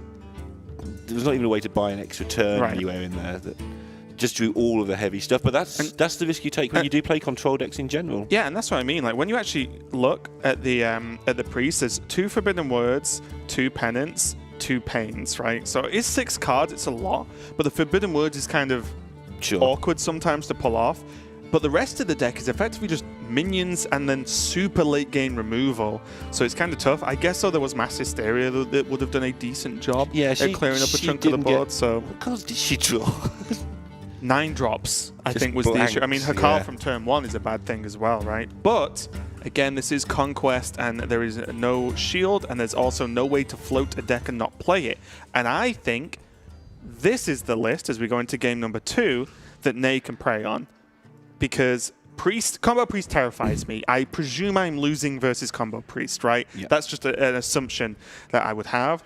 This deck, because it hasn't convinced me so far, and it's kind of aggro, but kind of not, means that outside of Zephyrs having fun with, say, a Mass Dispel or a Twisted Nether, depending on board state, I think that this is the deck that Nay cannot lose to. Because if she loses to this, and Oxid just has to win 1 out of 3 with Combo Priest, well, I'm fancying his chances, I'll put it that way. You're in an awkward spot the second you let I mean, with whatever you bring as an almost completely general rule, the second you have to not ban the priest or any shaman, Right. You're struggling before you start.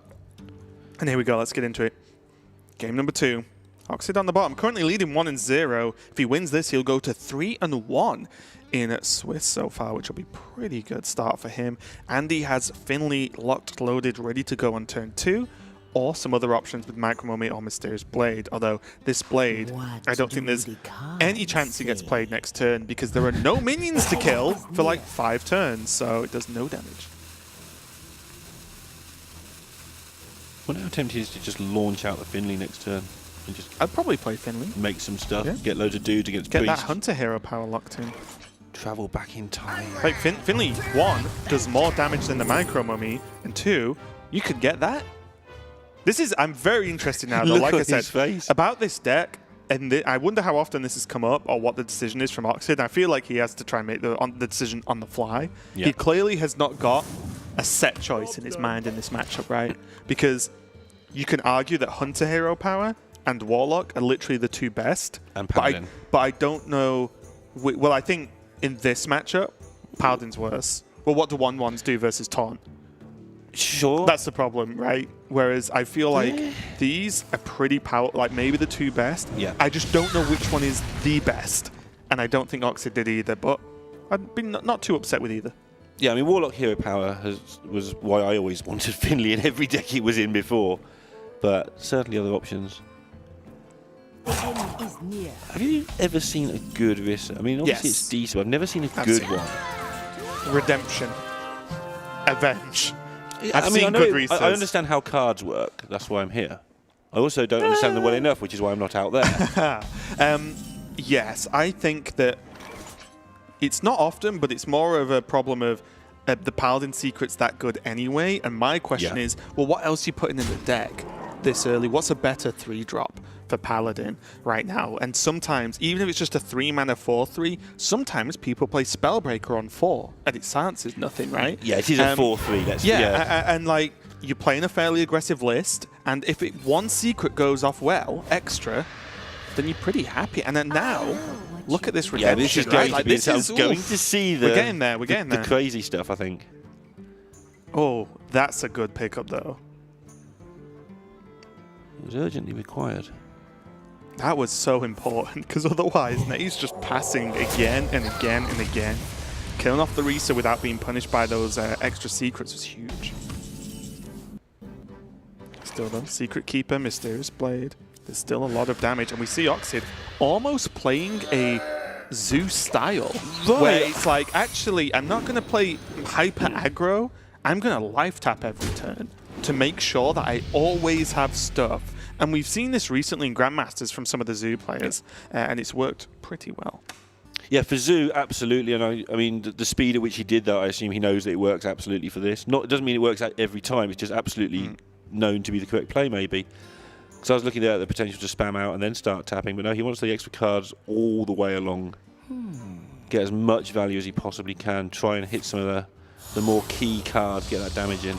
And the thing that does look better for Ney, not only the Penance being picked up, but there's a Mass Hysteria in hand, which is going to be pretty good. There's, of course, the Light Bomb, although a little bit clunky most of the time. But most importantly, there's a Kartus Defender. Yeah, he could do with finding Ragnaros is probably a card he's really keen on finding with this live tap. He's playing Oxari as well, so I'm not quite sure what's missing, but... What's missing is this the thingy? Yeah, it's Tyrion. There's no Tyrion in the list, right? So Oxari Ragnaros is the 2/8 drop. Tiamat on 7. Pharaoh's Blessing, which is a card I love, on 6, along with that Mysterious Challenger. And the damage is coming in pretty quick now. It is, but also the taunts are about to appear too, and I believe, I'll just double check. And the healing and the stuff. There's no silence in Oxid's list, so to deal with like that one minion you need to get rid of, it pretty much is Zephyrus. Or to deal with it in a clean way at least. Yeah, and talking about the early picks here, I don't think Hunter would have got there. Maybe it would. I mean, how many times did he life tap? Twice or 3 times? Or soul tap, sorry. I want to say... Anyway, I want to say 3, it's but 2 2 or or 3. 3, It's 6 or 9 extra damage could have been done. Well, so the thing that maybe pushed me to Hunter was if you tap into minions, the Kartuts can trade into the minions and heal. Okay. If your hero power keeps hitting them in the face with some extra damage now and again, well, you're not proccing some of these death rattles as often. So maybe that adds up. I don't know. I just know that those two were the two I would have wanted to see. In the meantime, though, Oxid is just going to push a ton of damage. I could be talking a lot of garbage, but Ragnaros just feels really important to force damage somewhere important in this game. If you're not playing Tyrion as well, because, you know, Tyrion, less of a 6/6, more of a 15 swing weapon to me. So even just having that damage available, and finally, a good light bomb. Yeah, last game I was talking about Light Bomb not always being good, but it's still decent. Annihilating the board the best it could anyway. And it's back. It literally is just back. Not quite as big, but still. Oh, okay. Is there any secrets even left? I don't think there's any left. He plays it anyway, probably. Oh, never mind. He had Double full Christmas snap. tree last turn, right? So. Yeah. Double snip snap looks good though. It's just 4 extra damage this turn and makes these minions a bit bulkier as well. I think it's probably better to stack it on one. He's not sure he's going to have a think about that. Because if you think of Mass Hysteria, you don't want evenly sized minions, right? Yeah. In general. Yeah. Okay, so This is decent for Mass Hysteria because 3/4 hits a 4/3 and your other thing lives. So Oxid's not going to swing. There is a true silver champion in the deck, so there is another weapon he could draw where he could think, you know, I missed 3 damage, so to speak, by not swinging if he top decks exactly true silver. But honestly, because it is one card in the whole 13 left, then I think it's fine. I guess you could argue 2 out of 13 because he could tap into it.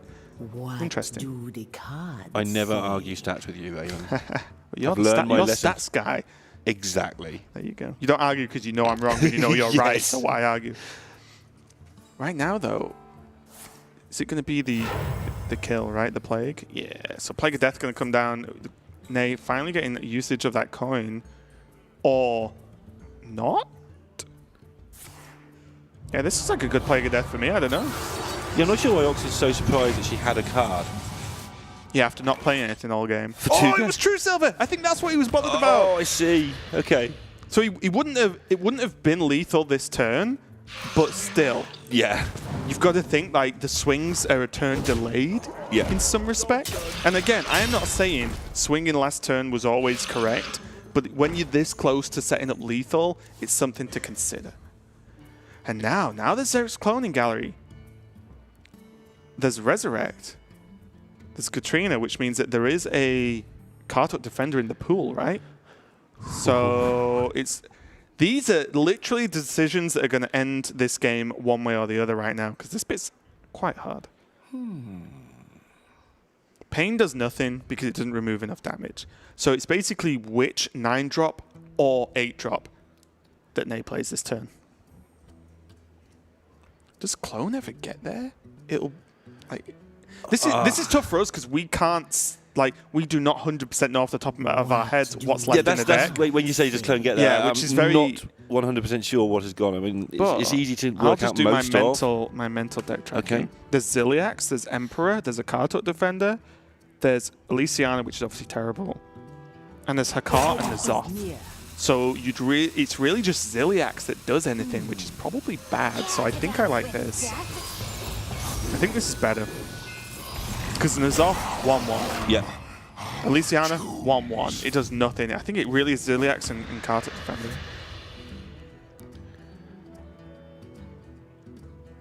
And this, again, I will remind people that every time a Kartuk Defender dies, it's 1 more in the pool for N'Zoth. Yeah, I'm trying desperately to work out how you force this through in 2 turns, but you're expecting to get N'Zoth and just make it worse for yourself. Wait. So it heals. Nay heals to 12 if this Kartuk dies. Right, and she can do. So Weapon Blessing of Kings just sticks out to me. That's 1 short, right? I think it's Weapon Blessing of Kings every time. Because there's Zephyrus to draw for lethal, right? Potentially. No, I think the reason he's thinking something is if you're 1-off lethal, you spend forever trying to find the extra 1. Right. But I think this is too clean. It's not actually 1-off, it's more than that anyway. It's several off. I think Oxid has. The problem is, if he leaves Katrina alive, he's going to summon another card up again. So I think he has to trade off. Or he's just in the same spot. The only way it would be right to go face, I think, is if he just draws Zephyrus. And maybe he's just on that plan. Yeah, maybe he's like, draw, and there's still the Ragnos as well. That's true. So yeah, maybe he's on the plan of I've lost this game unless I get lucky now, so let's try and get lucky. Now I think Xerix might be okay. Just a lot of health to put back on the board. Oh, wait. But 10 mana? No, you just seance the Katrina, right? Replay. Summon 2 cards. She's scared of the direct damage loss, so she's trying to work out if she can heal. It's literally Zephyrus or a rag of 1 in 5, right? I mean, I'm not saying you're wrong. I'm saying that now you need to spend time to process if there's a way she can get out of the range of any of those, and she is going to go with the Xerix. Won't cut it. She couldn't get to a good number, so... I think guaranteeing 2 cards was insane. I think you're right, and I think she's just realised... And like I said, I didn't even name all the minions because I literally glanced at the deck list, but there were so many minions that are just flat 1/1s. No, I think you're right. This is a problem in Oxide, looking pretty happy. I don't blame him. Like, this is a pretty weak turn. Because if he gets through with just the weapon, he wins. Oh, I guess he's... Oh, yeah, because she can't heal. Oof.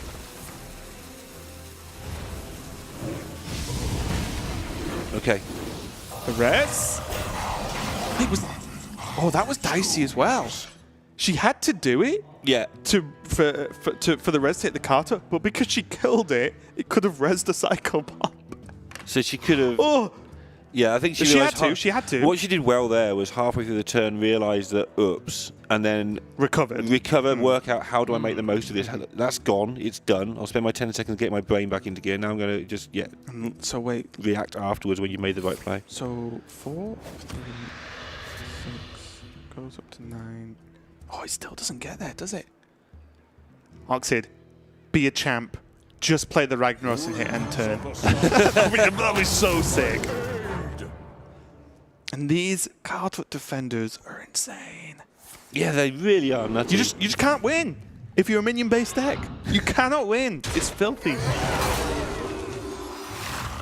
But the point here is that... Wait. Yeah. And We just heard a no. As I believe that was Oxide. I was looking Yeah. at the turn and thinking, wait, did he forget what that minion did? Yeah, if you're wondering why we both stopped there, we were just checking that all was well because there's a scream from the players. It's like a second delay. Yeah, So we knew that something threw bad me had off. happened. Yeah, anyway, if we Yeah. go back to the game of Hearthstone that we're supposed to be casting. What do the cards say? So now they starts to get tricky turns because I wonder if it's ever worth seancing the N'Zoth now. You can't play it, but it's for next turn. And then the second Nay gets 1 or 2 card turns. Like, it's just game, right? Because Oxide will never get through unless Nate doesn't heal enough in time for, say, again, for some kind of Zephyrus out, whether that be Fireball, Pyroblast, whatever. In a minute, her whole hand's going to cost 0 anyway. Just play that off. Oh, yeah, I mean, look. Oh, there we go. That's the end of that. It's insane. It's insane. So now, what does he even need? Rag to the face. Nothing. And That's it? He needs to rag? Rag.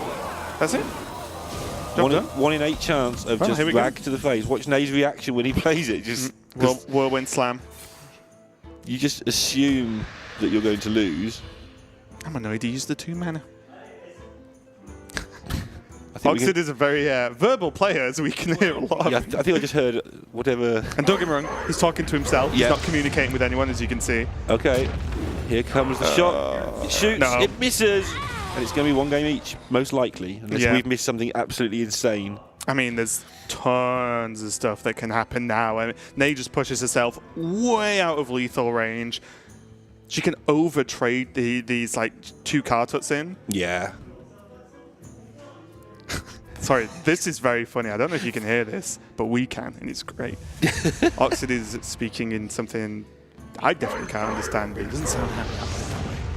I'm going to whisper in case, but he definitely can't hear me. He has sound cancelling headphones on, so it's fine.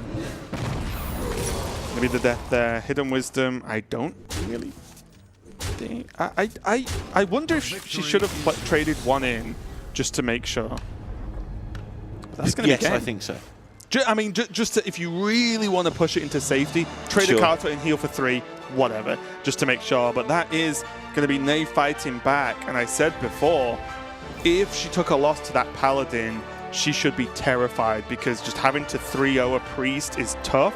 Whereas now, it's a little bit more even. The Priest for Nate is out the way, and she has her Shaman and Paladin left to go up against the Priest and Paladin of Oxid. And honestly, he seems a little bit shaken by that because there was definitely a lot of, I don't know, talking to himself there where he was not happy with the way that outcome happened, or at least not so much the rag, but more just the previous few turns and the way he approached them. I think he'll be a little bit upset with that one. But we are going to go to a break while we set up the next game. Don't go anywhere. We'll be right back with some more Masters Tour Bucharest.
We are back in round number 4 of the day here at Masters Tour Bucharest, and we are in our match, and it's currently 1-1 as Ney managed to take a win with the Priest, but it was very, very close. And without actually rewatching the game, I'm not 100% sure what the sequence was that was correct from Oxid in that weird turn where he was trading to the Carter. But I believe what he did was not correct, and we heard that from him. But we'll see how it plays out for the rest of the series. But I think not losing to that Paladin, as I mentioned before the break, is going to be key. Yeah, Oxid getting very excitable there. He's been excited on Twitter, but in all the good ways, like posting the commemorative coin that all the players get and all that sort of good stuff. Nothing wrong with being passionate. And yeah, he's getting excitable there. Yep, and It we'll was see. just weird because they're sat pretty near to us, and I'm not used to be able to hear the players. Yeah. I remember one time where we thought, I think it was, who was it? It might have been Frozen, but at an old event a while ago, we thought Frozen was talking to someone while he was playing, and then we checked, and he was just saying things to himself. There's a few players do that. PNC's it the was, big he was one. just literally talking to himself, but it sounded like a full conversation. It's very strange. But anyway, let's get back into this matchup here. We do have two players with two similar looking lineups class-wise, but definitely not archetype-wise, as Ney has the Holy Wrath Paladin and her Shaman versus the Highlander Secret Paladin for Oxid and his Combo Priest, whereas Ney just took a win with her Resurrect Priest. So a really big mixed bag, and it's what I'm excited about, and what I was excited about going into this tournament, is just seeing the lineups, because once you get this many players together, not everyone's bringing the same stuff. It is one of the most exciting things of any day one is the reveal at like 1 minute after registration closes is like what's happening. And of course, when you're casting it, you don't necessarily get a chance to go through all the lineups. Yeah, every list. You're looking at the ones you're looking at, but it'll be interesting to see at the end of the day what's doing well in the 4-1-5-0 categories and what's actually the right meta. Because this meta is still really new. Okay, some of the decks are kind of holdovers from the previous meta, but they're all different to what they were. I still think before the extra cards got added in, I still think there was legs to that game. Like, I think there was still a lot to learn and a lot of other decks to come in. But let's move on now as we go into game number 3. Ney on the top on this Shaman, and Oxid on the ever-feared Combo Priest. And this is one of the rough matchups, at least in my opinion. I remember initially playing this matchup a lot when it first sort of became popular. I was literally like, I don't know how I'm supposed to win. I just lose this matchup. But now, with the hairs and evolve, maybe it gets a little bit better, but I don't think by much. Yeah, you still need to hit a good evolve, and you've still got to draw the things you just said as well, the hairs, the evolves. You've got to... The hardest part, somehow, you've got to make your opponent not draw Cleric, Tolve, Blade Master. I think we've casted this deck about 5 times today, and they seem to have had it every single time, just like on ladder. Oh, okay, there's another one. So these early turns are actually super interesting, because now I wouldn't even mind the topsy-turvy on the totem, just to get rid. Just going to trade it off, okay. I mean, I guess the 2 damage doesn't really matter that much. Topsy can get a bit more value later on. No heal coming down, though, in favor of Oxid, going for the extra Tolve. Could have been a hero power to go on and draw 1 extra card, but I think with 2 Tolves down, something ludicrous and magical would have to happen for there not to be a heal target next turn. Yeah, it's pretty terrifying. You look at this, and already you can see just the pure amount of numbers on the side of the board of Toxid. It doesn't matter exactly what's going on. You can just see how far in front he is already. But it's going to get a lot worse, a lot quicker if Ney doesn't start dealing with something. But how? It's a tough call. Well, 1 can be killed with this and the Elemental, of course. This does set up technically a trade as well onto the Tolve if it doesn't get healed. But guess what? It's getting healed. Guess what? Drawing cards and making your minions big is really good. Oh! I wonder if he waits. I feel like double trade circle's really good, but I think Oxid, if he really thinks about it, double trade pass actually will just still almost certainly guarantee a heal with Blade Master next turn in circle. Okay. I don't mind getting more stuff on the board. I just don't know how much needed the Pyro was. I guess it can just be traded into any minion that Ney plays next turn. So it's more of a blank 3-2 as opposed to a Pyromancer. Yeah, the question is how much does the 2 mana cost? Because you're not playing that Pyromancer in the whole game if you don't play on that turn. Because you've got another one. It's probably true. Sludge Slurper coming down with the Titanic Lackey to gain some health, but health isn't really what Ney's after. Ney was really looking for another Kobold, even a Rush Lackey would have been fine, the Goblin.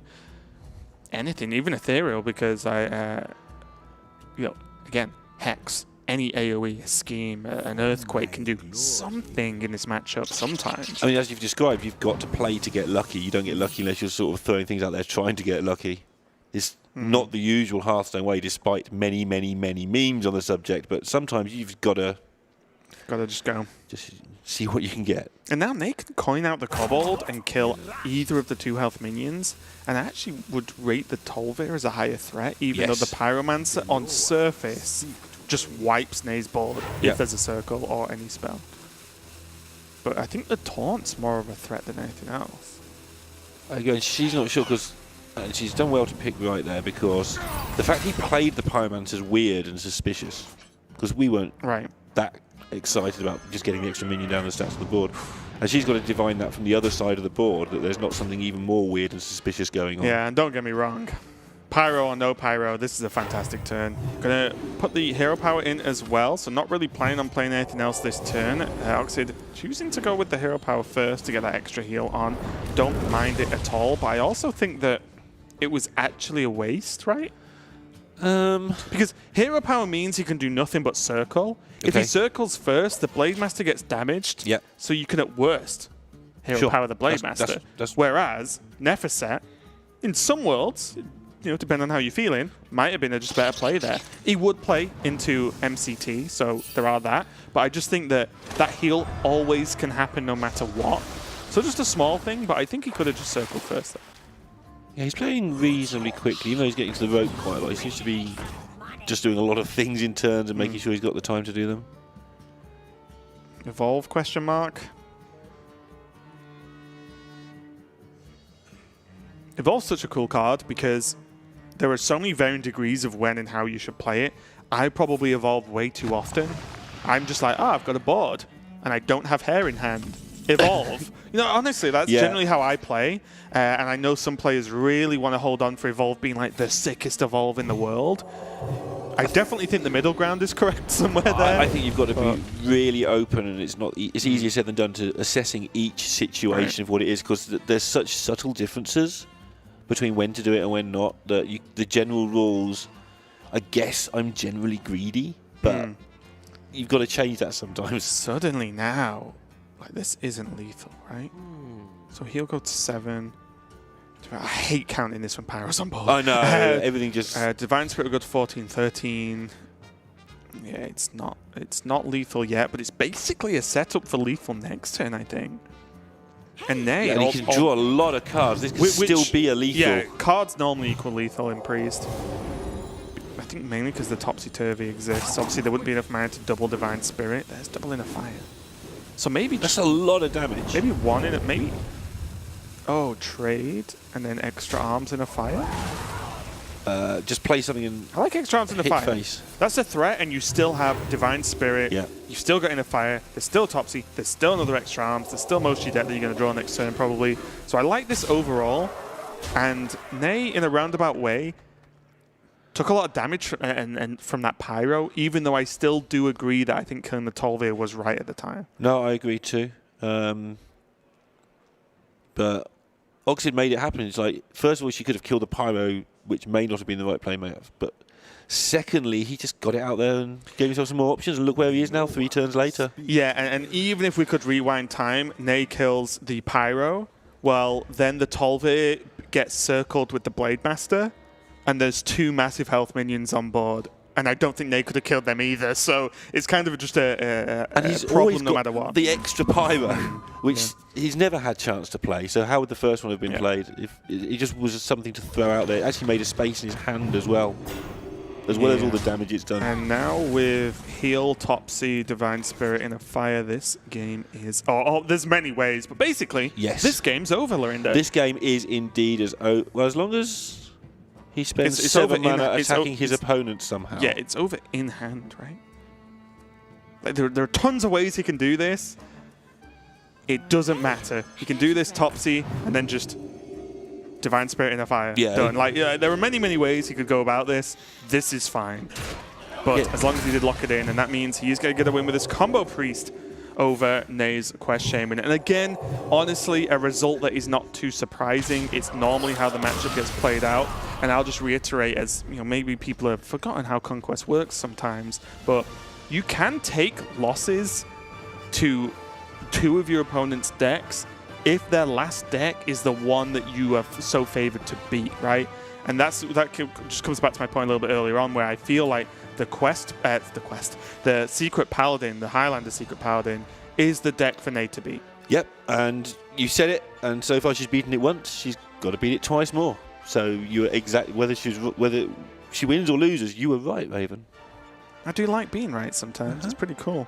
And this is just the difference where I like everything about Oxid's lineup except the Paladin. And this may be my ignorance. The Paladin may be the best deck in the world for all I know. I have not played it enough. But I feel like with the depth of decks that is available for people to play, it could have been almost anything else, and I would have liked it more, honestly. I'm on your side on this, but let's go the other way for a minute. So you've got a tournament here with 287 of the best players in the world. Right.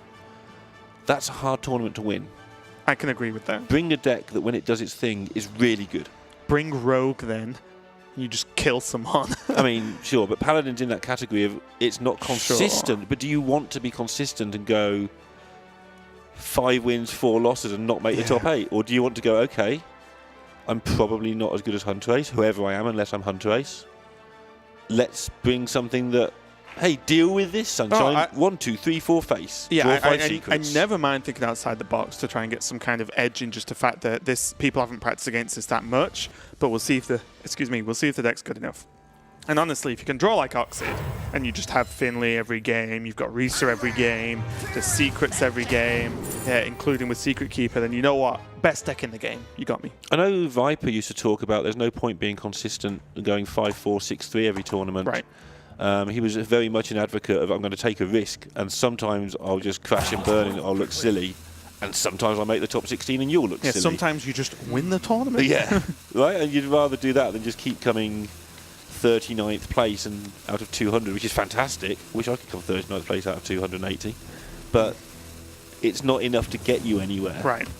Anyway, round go, over, game's on. Could be the last game if Oxid can get a win with this deck, and I feel like this is the test. The rest of his lineup, look at it: Combo Priest, Quest Shaman, and Mali Druid. 3 pretty solid, proven decks.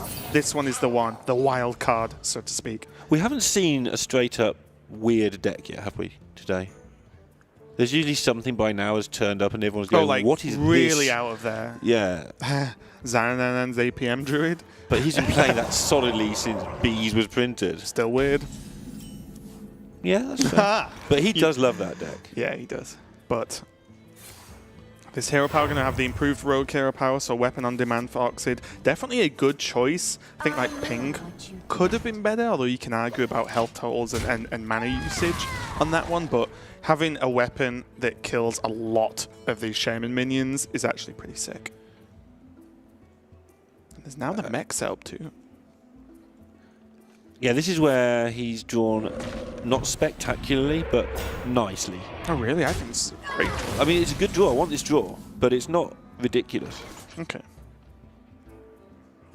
I mean, don't get me wrong, it's his top half. I see it happening. Top quarter. We're going to roll to exactly turn 6. Yeah. There'll have been no secrets drawn. Mysterious Challenger will be drawn. And then I'll be like, told you drew well. None of your business. It's going to happen. Let me free. But here on the other side, Nay, going forward with this Elic actually doing a really good job here in being able just a good size and shape to deal with these early minions. But the follow-up, which would Piper's okay. It does draw a minion, but Elemental not going to do too much. Shudderwock obviously dead for most of the game right now. And Evolve, even though Evolve in itself is fantastic, without a hair in this matchup, it's not going to do anything. Okay, you've convinced me. Ox's hand's good. When you've explained sort of why Nay isn't good, Right. she's got the same sort of curve available. Right, just like... It's just not happened. Yeah, it's just better, This right? is how it could have been. And at any moment now, because of Finley, Oxid can dagger and get 2-turn value, which It's is making insane. so much difference. Oh, nice.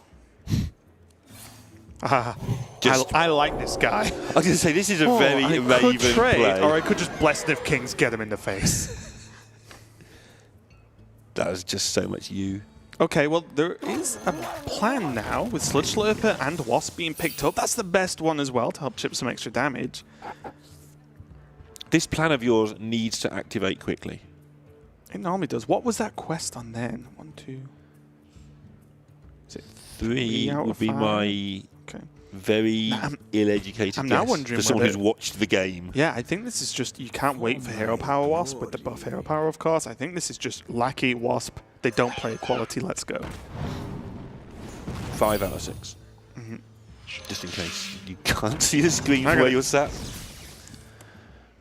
Now that is quest done.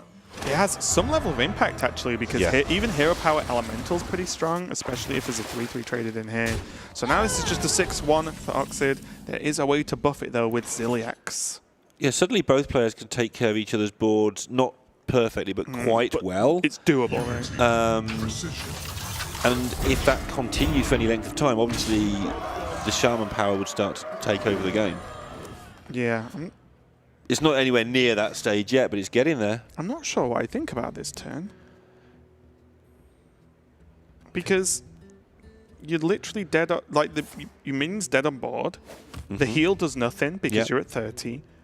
And Ney has cards. So you know, like, Oxid knows going into this turn he's going to be behind. Maybe he's okay with it because he has Zephyrus, but I don't know whether that was needed to be exactly Ziliax and just push face. It looked so obvious. I wonder if you just threw it out there. Like, your very first glance is see Ziliax, 5 mana, kills a thing, what can go wrong?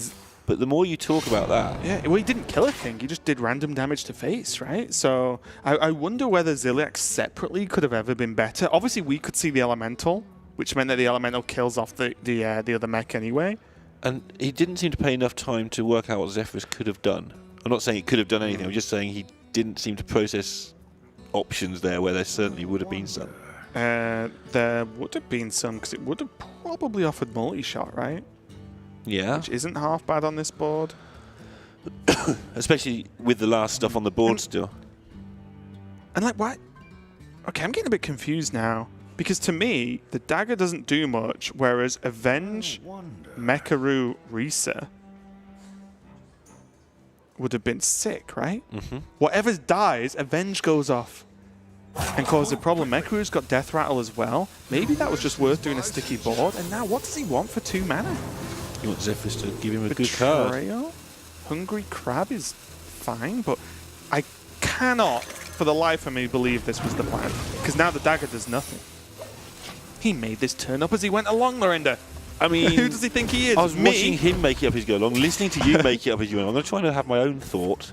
No, you're not allowed those. It wouldn't happen. There was no thought there. Yeah, that was very haphazard, wasn't it? Or at least that's how it felt watching it. It actually felt like, it's like, I don't know the way out. Let's see if Zephyrus has got an answer that I haven't thought of, which isn't a stupid idea, because Zephyrus is pretty good. For all the memes about Zephyrus getting the wrong card, if you think you need a card right now, I'd still have rather gone for a 4 mana card than a 2, even if I was just guessing, because there's more to work with. Yeah. And this, I think this has to be a double trade, even though it feels bad. Ney's not far away from Shudderwock, so I think priority 1, get to Shudderwock somehow. And that, unfortunately, I think involves trading 2-3 attack minions into a full health. Zap, fantastic pickup though. Definitely correct for her to play the Ethereal Lackey first, because with the Zap now, it's only 1-3-3, so that is huge. Yeah, she's getting so close to just being able to... Ancestral Healing as well. Dominate the board. I like healing. Yeah, I think if she can heal, actually, not Ancestral, but healing of any sort to face in the next 2 or 3 turns, she's going to be safe. Yeah, for me, I think it was just important, especially with Oxid.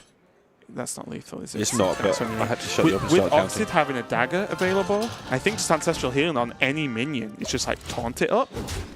You know, stop this, because I think with the way Oxid played, Oxid for 2 turns just buffed and slammed face regardless of what was going on. And I think that's very clear that Oxid wants to just end the game, play aggro. So I think Ancestral Healing was better than Lightning Bolt. Lightning Bolt now obviously looks pretty good there.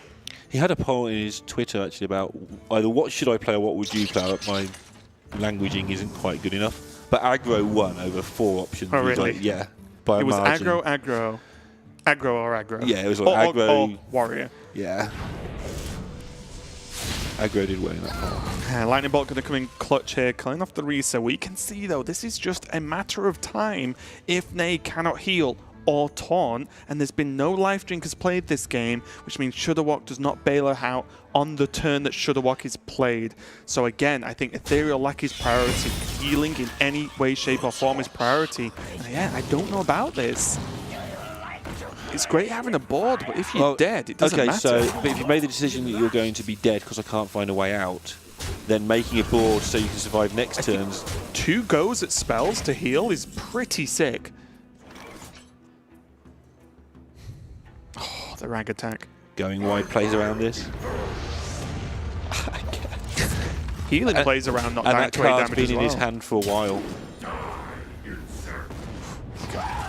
I think maybe she played around that on purpose. Okay, we'll see. Mogu, not a bad pickup at all, especially with Evolve. No trades on the board, though. But I think this is... We can see, of course, that Leroy's in hand, so we have, like, tainted knowledge of this game. But Ethereal lucky to heal. You just win. Paladin can knock toe-to-toe with Quest Shaman. I like Ancestral Healing again. Or, I guess, Farsight. See, now I'm convinced that maybe Wind Fury. Oof. It's a roller coaster of emotions right now. Farsight Wind Fury might... does... Okay, sure. 6? Wait. That's 10? I can't see the minions. There's definitely not 7 outside of the 3/3 on the board, right? No, but she's got Evolve in hand. It depends how close you are and how much you think you've got a chance of getting a charge. There aren't many these she can do days. 10, 11, 12, 13, 14 damage. Out of nowhere. So everything hits face, Evolve. I think you have to cash in this first. You have to win Fury first, right? Yeah, okay, sure. The trades. And this is going to mean that Oxid's going to be 1 damage off lethal next turn. Witch's Brew! Lava Burst! Woo! Stuff! I don't know what happened. Spells! Nay doesn't know what happened. things. Oxid definitely doesn't know what happened. Nay's as confused as we are. Who am I? None of your business. And now that's just... Oh, I think the healing was always the pick. Because Shaman outlasts Paladin in every world. I think she may have had it auto-chosen for her, or she may have just hit a button because... I think she picked the Lava Burst. I think the second one she missed. The second one, yeah, okay. I think the Haunting Vision she missed. I think she was just trying to press 2 buttons with very, very little time to fail. Because the second she even... It hadn't even passed over the turn by the time she was looking a little bit sad about it. I think she just ran out of time. I think she picked Lava Burst. We'll see. I thought I saw a choice, but maybe she had a millisecond and saw a card that wasn't terrible, so you just pick it. I don't think she had time to process 3. She just saw, oh, Lava Burst, that might win me game, bosh. And it might. So Noble Sack means that there's 3, 4, 5, 7, 8. There's only 13 available. Is this Lava Burst just the nuts? We'll see. I think Evolve's going to be good no matter what. Maybe even Haunting Visions first. Is there ever a reason not to? Unless Nay's planning on playing MCT into Evolve. But what? Okay. That's going to be the game. I am confused on many levels. I think Nay definitely had a different game plan to what I was thinking about. But if she would have just held off a little bit, you know, she was definitely also setting up for lethal. But congratulations to Oxid, as he was setting up for lethal from, I think, turn 1 at that point in that game. Turn it was 1, very much game like, 1. so minion, can you go face? Yes, go face. And I'd like that plan overall. I still think there were definitely some questionable turns there. I think winding back to that Ziliax was just attach Ziliax, heal for nothing, hit for some damage, but then it's already dead on board, and you don't really want to go behind against Quest Shaman. Very scary. But yeah, I think he just about got there. All the way back, though, to Finley getting the dagger, which for me was the tipping point of suggesting that Nay should have gone for a more defensive, any way to heal, any way to ancestral heal and taunt up the minion, so the dagger can't just poke face every single turn because there were no life drinkers in the pool. Especially you're stuck with Shudderwalk in your hand. What's your win condition here? Well, I'm stuck with Shudderwalk in my hand. Let's get it played. But she did draw no healing, so that doesn't help. There were chances, though. There were chances. The Witch's Brew would have been very interesting. There was the Witch's Brew, and there was the also there was the, I forgot the name of the card now. The other one. The 3-mana Shaman spell thing. What is it called? I've just completely gone blank on it. But anyway, there were options. There was even Ancestral Healing to put taunts in the way to delay some of the damage. And I think, again, it's easy for us to say we could see the Leroy, we could see the Ragnaros, but everyone could see the buff go face, face with dagger, face with dagger. I felt like it seemed like it was very straightforward what Oxid's plan was from the start. Yeah, especially as he's starting to run out of cards, it's a reasonably not easy plan to counter, but easy plan to have your own plan against at least. And also as well for me, like the deck late game, once, you know, outside of Ragnaros into Octosari or whatever, means that it can only do one thing. But it looks like we have an update on the standings after round 4. I think round 4 is still going on, but anyway. I've heard of this guy on the right. I've heard of this guy on the left. We're taking preferences now, but Chunsu, the best player or best performing player in Asia Pacific in Grandmaster Season 2. He did so well, especially compared to the field. It was insane. He's currently at 4-0. Hunter Ace, guy you also may have heard of at 4-0 as well. But then we see some of the other players. For me, ETC, Zeno, Yogg, these players stick out. Kin, Pincher, true, yeah. Looking to get some LATAM back into GM. Also, And Hawkeye. Kin must have been close to being GM anyway. He constant good results. Yeah, Hawkeye has been kind of in and out the game for a couple of years, but he was playing originally. He was a big name super early on, one of the Greek players, along with like Deathalor and a few of the others, and he's back as well. So I'm kind of excited to see this top cut play out as we move on. I think there's more to come. I think that this round's probably got a good few games left. Yeah, this round is not over. There should be more than 12 4-0s, I feel. So it's shaping out well. I don't know what the next game is, but let's see if they're on Orange Watch or not. Yeah, it really is. I'm excited for Chunsu and Hunter Ace going 4-0 so far, but there's plenty more Hearthstone coming up. Me and Lorinda are done, but Sottle and Mr. Derek Brown are going to take over. So we'll be right back with some more Hearthstone.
Welcome back, everybody. We are deep into round number 4 right now, and we're going to pick up a matchup in progress for you. My name is Sottle, joined for this one by Derek Brown.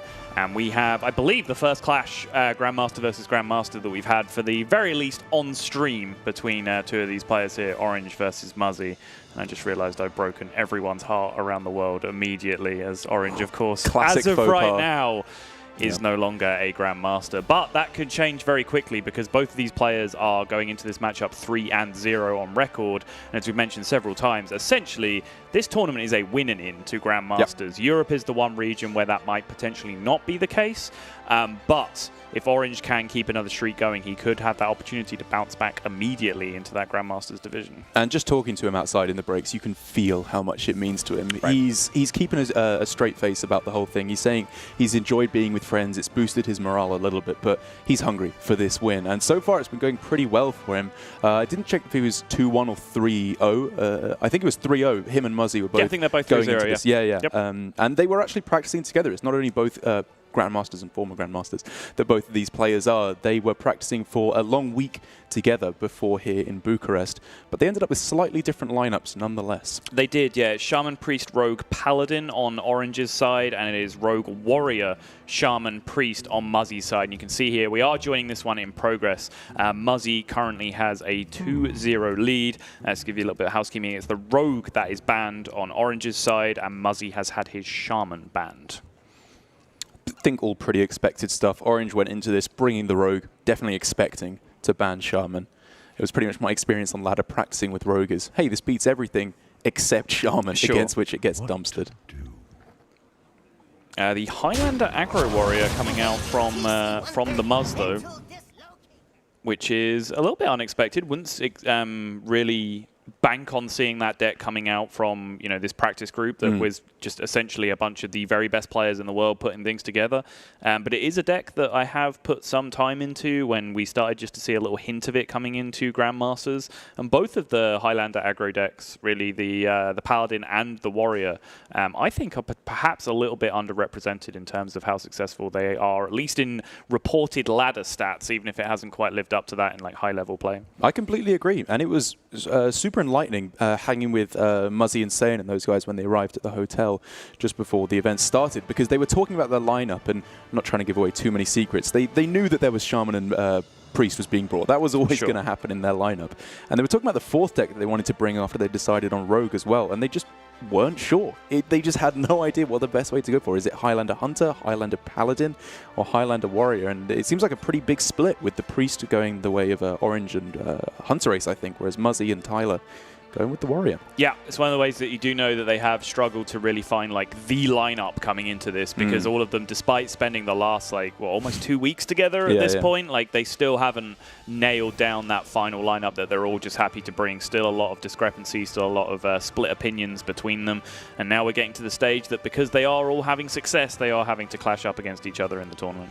And Ball with the classic George Webb line of every deck sucks, which, yeah, he's kind of right. Yes, taking the classic British attitudes towards things. I hate it all. Yes. And also the British approach of, no, I'm not going to go hang out with my friends and practice Hearthstone for 2 weeks. I'm going to stay at home and complain on stream instead. Of course. But getting into this game, the card that you are most sad to only have one of in your deck, I think it's fair to say, in the Bloodsworn Mercenary, coming in huge here for Muzzy, because it does mean that Orange, despite finding the Mogu Flesh Shaper, which is kind of the payoff for your opponent going wide on the board, or at least the comeback mechanism for your opponent dominating the board, is just not quite strong enough here, I think, to pull things back. Yes. This Bloodsworn Mercenary is kind of like your mysterious challenger in the Paladin version of the deck, right? It's just like, why are you playing a Highlander version when there's this one good card in your entire deck and you only get to play one of them? That was very much my attitude when people started playing Highlander Warrior, and then I started playing it. I was like, well, actually, you know what? Like, I'll play 28 cards, one Bloodsworn Mercenary, and a Zephyrus in my deck. Like, yes, that actually makes sense the more that I think about it.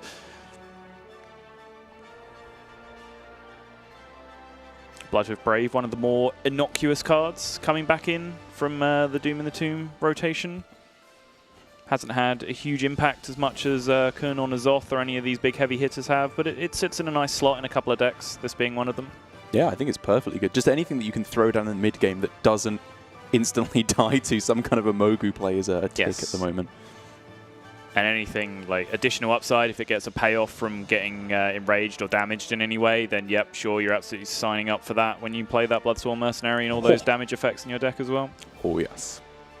Oh, yes. Oh, yes.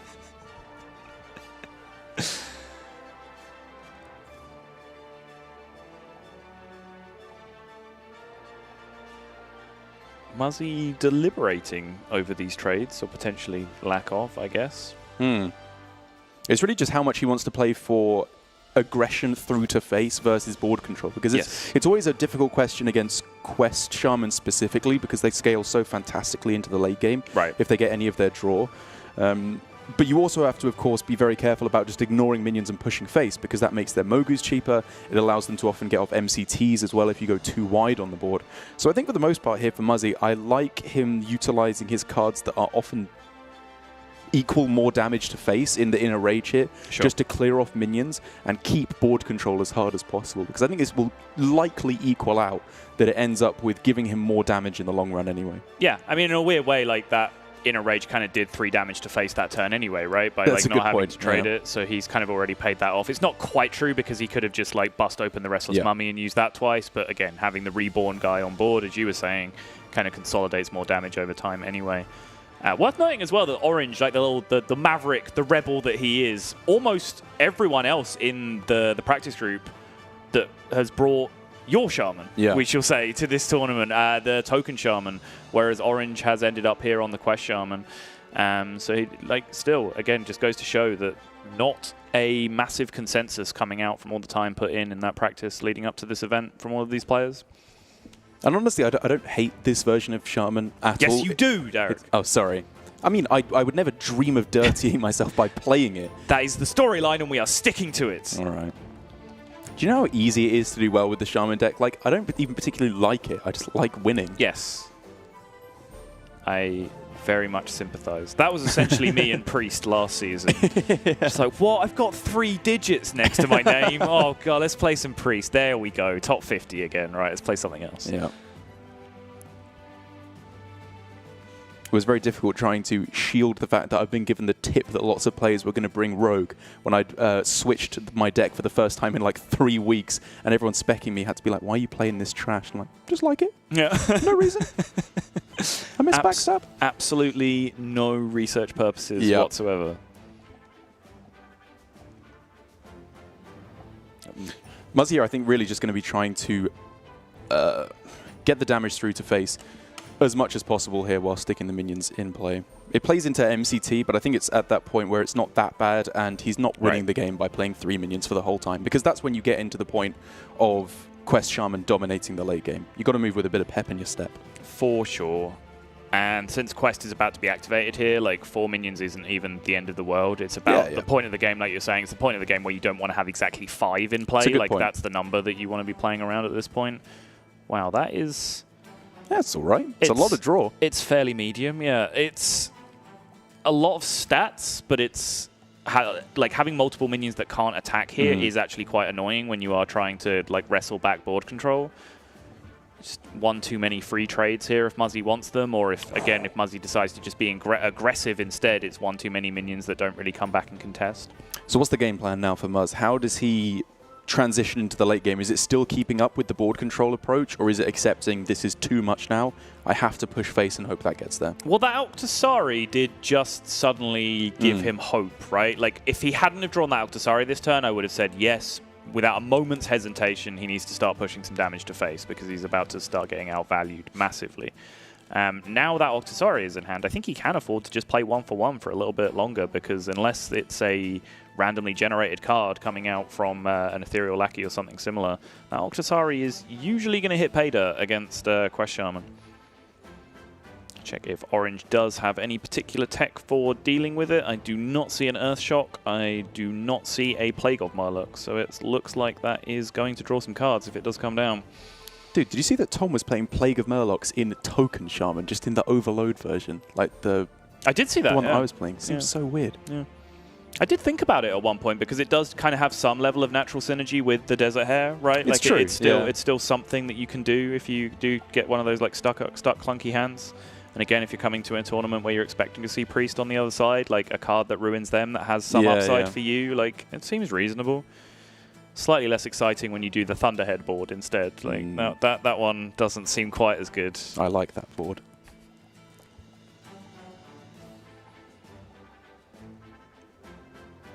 So Orange now, it's pretty clear. It's just maximum damage mitigation as soon as possible right now. So I like going for the draw. I don't think anything else really gets the job done. Developing a bunch of 1/1s doesn't sound great to me. Right. Again, this is where he's kind of getting bitten by these 0-attack minions, right? It's true, there was a free trade that went through that just didn't really affect the board, and now one of the minions he has left alive is just a 0/4. Oh, Shoot Boy coming in hot here.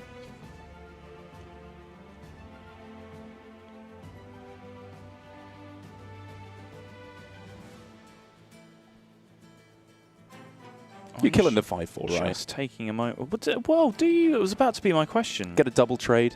I'd take that. Well, maybe not now that the rope's burning, but yes, I think this is correct.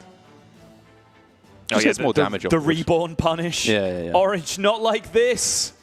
Not like this. Oh, he actually missed it. Oh, come on.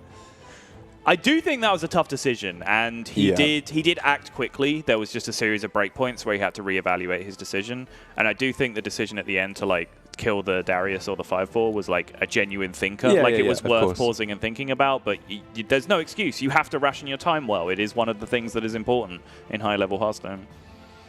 Can't make excuses for that. You just screwed up. I try really hard, though, to make excuses for it. What's your favorite excuse for players roping? Well, it's I always go for the line of, what's the actual correct play? Is it the best play, or is it the one that you're able to actually do in the time you're allotted? Is my go-to excuse.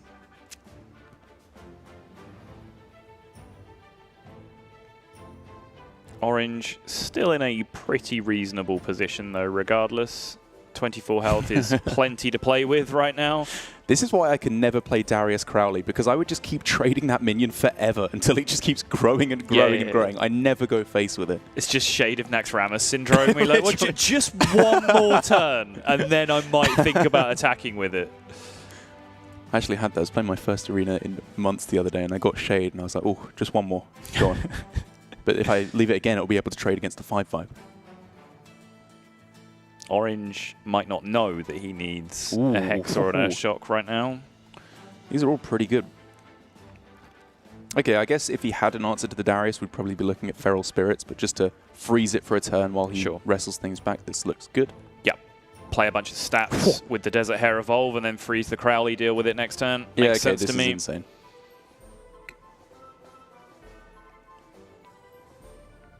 How's that? A little bit more on the money.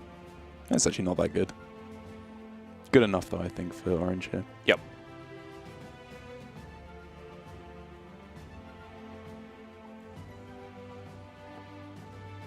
And Muzzy's in trouble because it's going to take him 2 turns plus to get any value out of that Octosari from this position. Yeah, and the problem is that even once he gets it, most of his burst is gone in the Octosari and the Mercenary in the Inner Rage.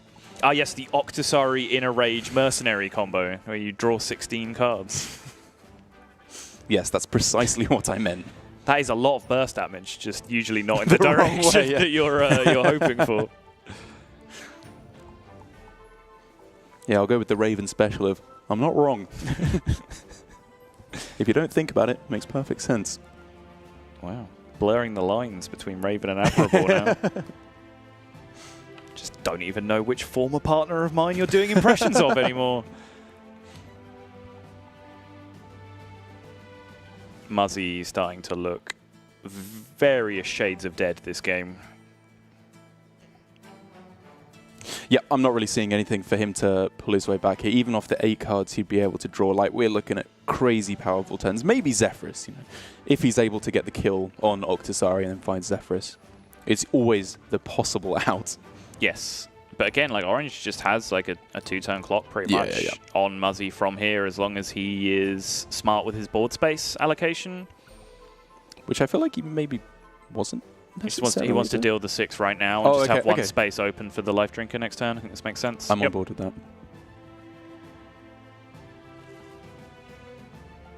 He's probably even free to just play the MCT because he can always trade something into the Yes. Octosari. Agreed. Yeah.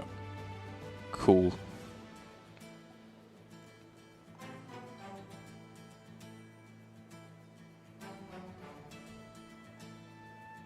So, live wire lance into Brawl?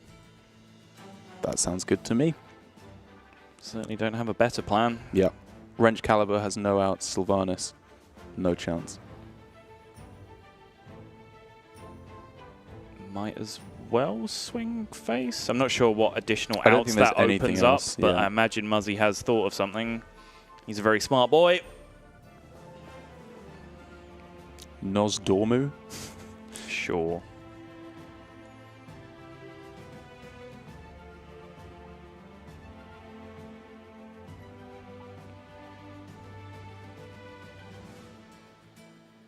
Fair enough. Just hope he doesn't have it. Yep. And now with the Life Drinker, Orange is going to get himself back into this series and at least try and climb his way back in. He has picked up a win with his Quest Shaman at the, potentially, the first port of call. We actually aren't entirely sure what the games, how the games went before we joined you with this series, but either way, Orange is now back 1 and 2 up against Muzzy, and so there's still plenty to play for in this series, and I'm fully down for this one to go the distance because I'll watch Orange and Muzzy play against each other all day. I absolutely will as well. They've got some interesting matchups left as well with the Highlander Secret Paladin, I believe, left for Orange there, and his Priest that he has gone for as well. The combo Priest, despite the fact that him being betrayed at the last minute by his practice partners, Hunterace flipping on him and going with the Res Priest instead.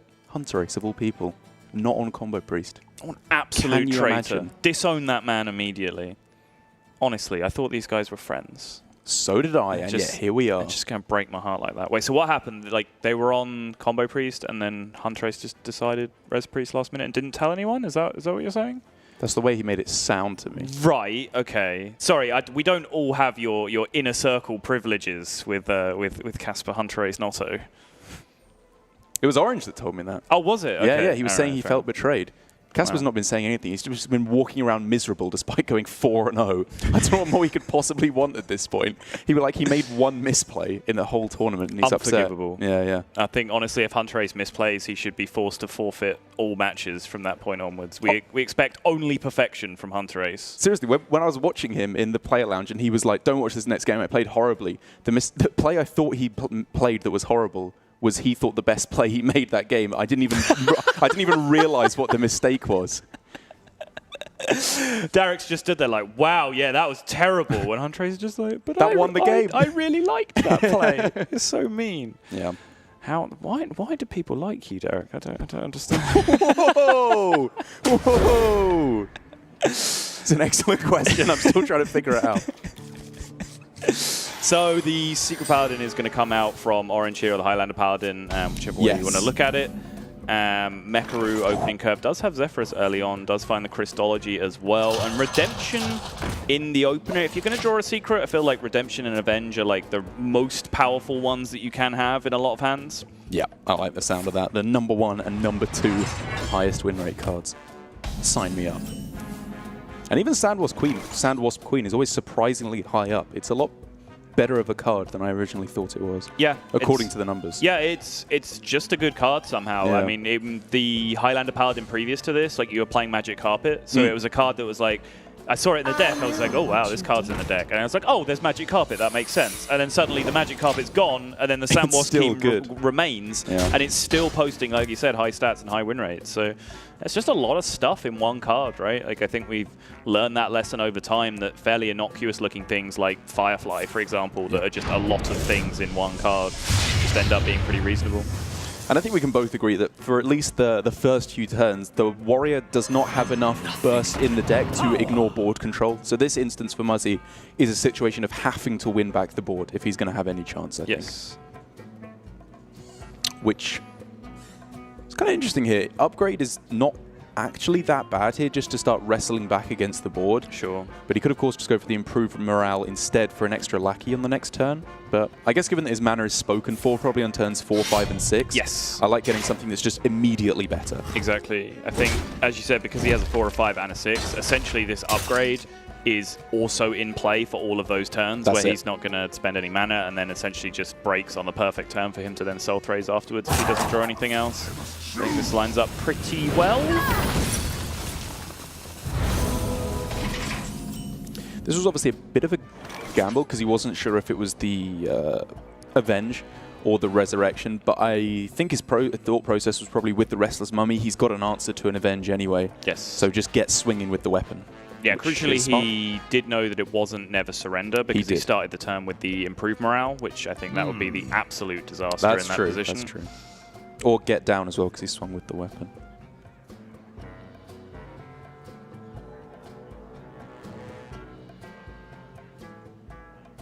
If I'm orange, I feel like I just want to play maximum minions this turn. Yeah, it's the usual thought process of if you can get away with not playing Zephyrus, you probably should do that thing. Yes, exactly. I haven't really played Zephyrus decks against this Highlander Warrior very much. Are there any like nutty cards that you're looking for specifically to try and hit? Because it feels like it's not like against a Murloc deck where you always want Hungry Crab or Sack Pact against Zoo. Right. No, it's fairly generic. Earthshock is high value a lot of the time because they have like big enraged reborn minions that they put Rampage on or whatever else. Mind Control Tech comes up just because of like Bloodsworn Mercenary like spreading a big board, but it's mostly like fairly generic Zephyrus stuff a lot of the time. That makes sense. No tomb can hold me.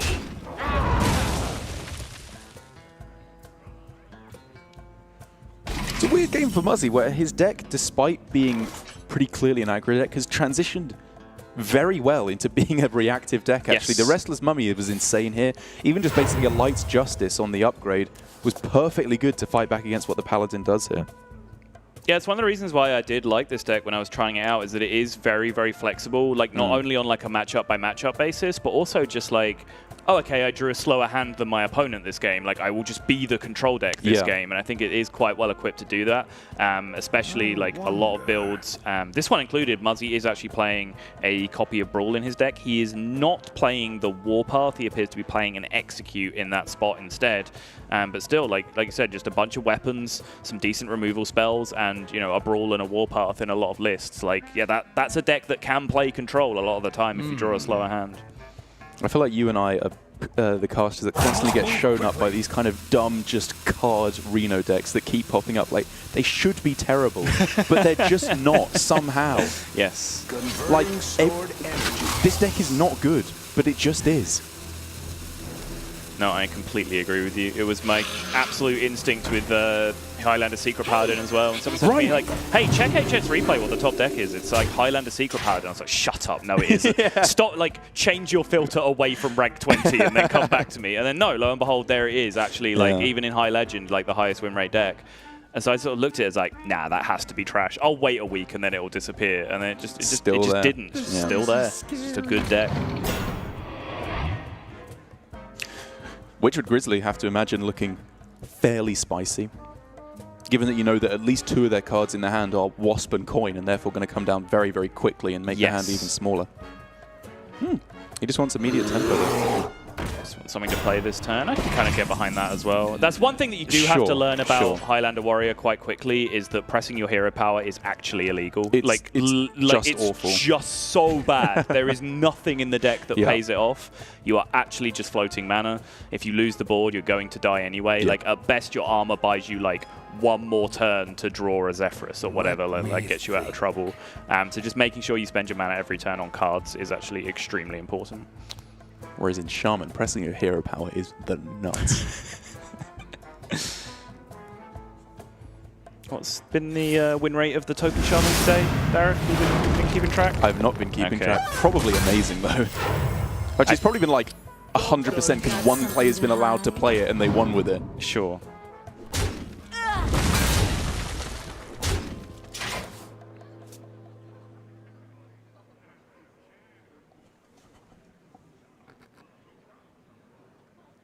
Looks on the surface like a pretty straightforward turn for Muzz. It does indeed. I'm trying to find anything else, and then I'm not finding anything else. Get rid of everything. It's a lot of damage, though, that he's starting to tank up, which obviously he can get back very, very quickly with Rover Ziliax. Yep. But maybe, can Orange ever find a window to get the lethal in with Zephyrus in the next couple of turns? Certainly so, yeah. As long as he like has minions in play and he's pushing, like Muzz does not have a very minion-heavy turn of his own. But the way this is lining up, like that Zephyrus might end up being used as the answer to this Ziliax, magnetic Ziliax that's coming down, because that probably represents more damage than, you know, just ripping a fireball off Zephyrus later on would do anyway. Yeah, I was looking pretty heavily at just going for Kings there and getting a lot of difficult to remove damage on the board right away. But I agree that you're probably winning if they don't have this combo anyway. Yeah. So save it for this combo. Seems smart. He is one off the Black Knight though, which means that the minion will at least hang around. So he's going to look for Hex, Shock kind of stuff to get through it instead. Probably Deadly Shot. Deadly Shot works too, yeah, sure. Makes sense. Ooh. Is that just better? Just save the Zephyrus? I think so, right? Yeah, just cleanly deals with it. No armor gain. Yep. Or, sorry, 2 armor gain, but yes, no health gain. Yep. Yeah, I like the look of it a lot. Job's done. And also means that on the backswing, there is now 7 attack on the board, so Octasari just looking way too slow. Really think he has an alternate. Well, okay, I guess like Leroy Cruel Taskmaster was borderline legal that turn, I suppose, but yeah, it seems pretty miserable. Damn. Is that just Fireball lethal, Savage Roar lethal? None of that is lethal. Yeah, Savage Roar and Fireball are both 6. Bloodlust is also 6. Wind Fury is 5. Gorehouse 1 mana off. Yep. I don't see it. I don't know if Zephyrus will see it. I'm not sure Orange sees it right now. Probably just rip the rag then, right? I do see it. It's Ragnaros. Yeah, exactly. Is there a lethal here? Is it going to make us look really stupid now? No. No, okay. Fine. Okay. Sure. He knows Hex was coming down there, so it seems good enough. Yeah, that's true. I guess if you go Rag there and you lose the 50-50 and it hits their Octasari and then they draw their Zephyrus and clear your board with it, and then they have 9 cards and you have 1. What about if they get Zephyrus off the top? Can that ever go wrong? Pretty much no, right? If they go Frost Nova, then you're just winning. It's also just 1/8 as likely to happen as the alternate play, which makes a lot of sense. And you still have it back, of course. Nice easy cleanup there, and it does just feel like, you know, Muzzy didn't do any of the disgusting stuff the deck can do. Right. It's obviously a lot less likely to do that because it's a Highlander version, but it did just feel like Orange drew a lot of the very good cards, was able to lock down the board, and in what is so clearly a tempo matchup, that wins. Yeah. Unforgivable levels of BM here from Orange as he makes completely unnecessary attacks to his opponent's face.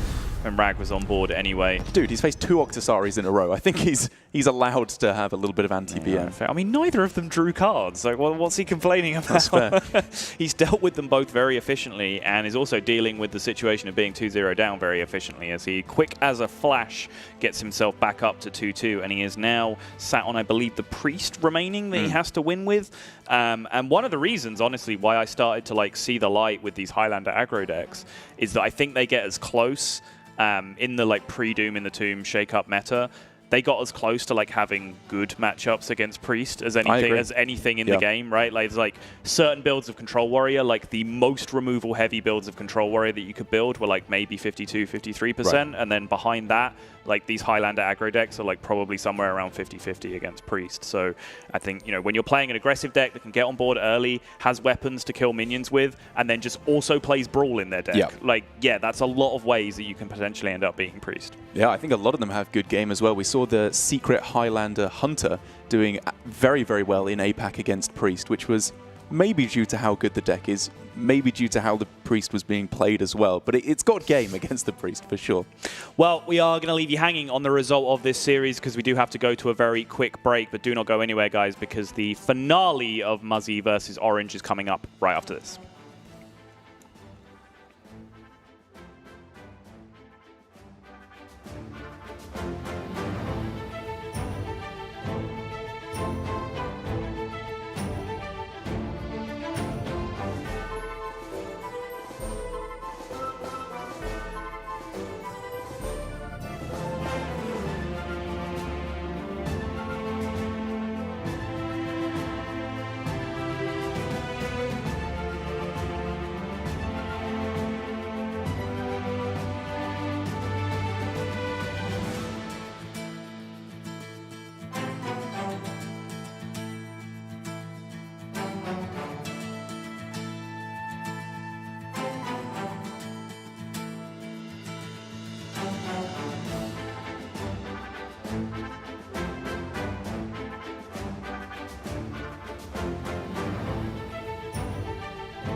Welcome back, everybody. Game number 5, the crucial game of Muzzy versus Orange here at the end of Swiss round number 4 here at the Masters Tour in Bucharest. My name is Sottle, joined by Darek, and very, very crucial game coming up. And I think we set it up before the break, where it's a very intriguing matchup to me because I don't think we have a huge sample size in high-level play of like what these Highlander aggro decks going up against Priest look like.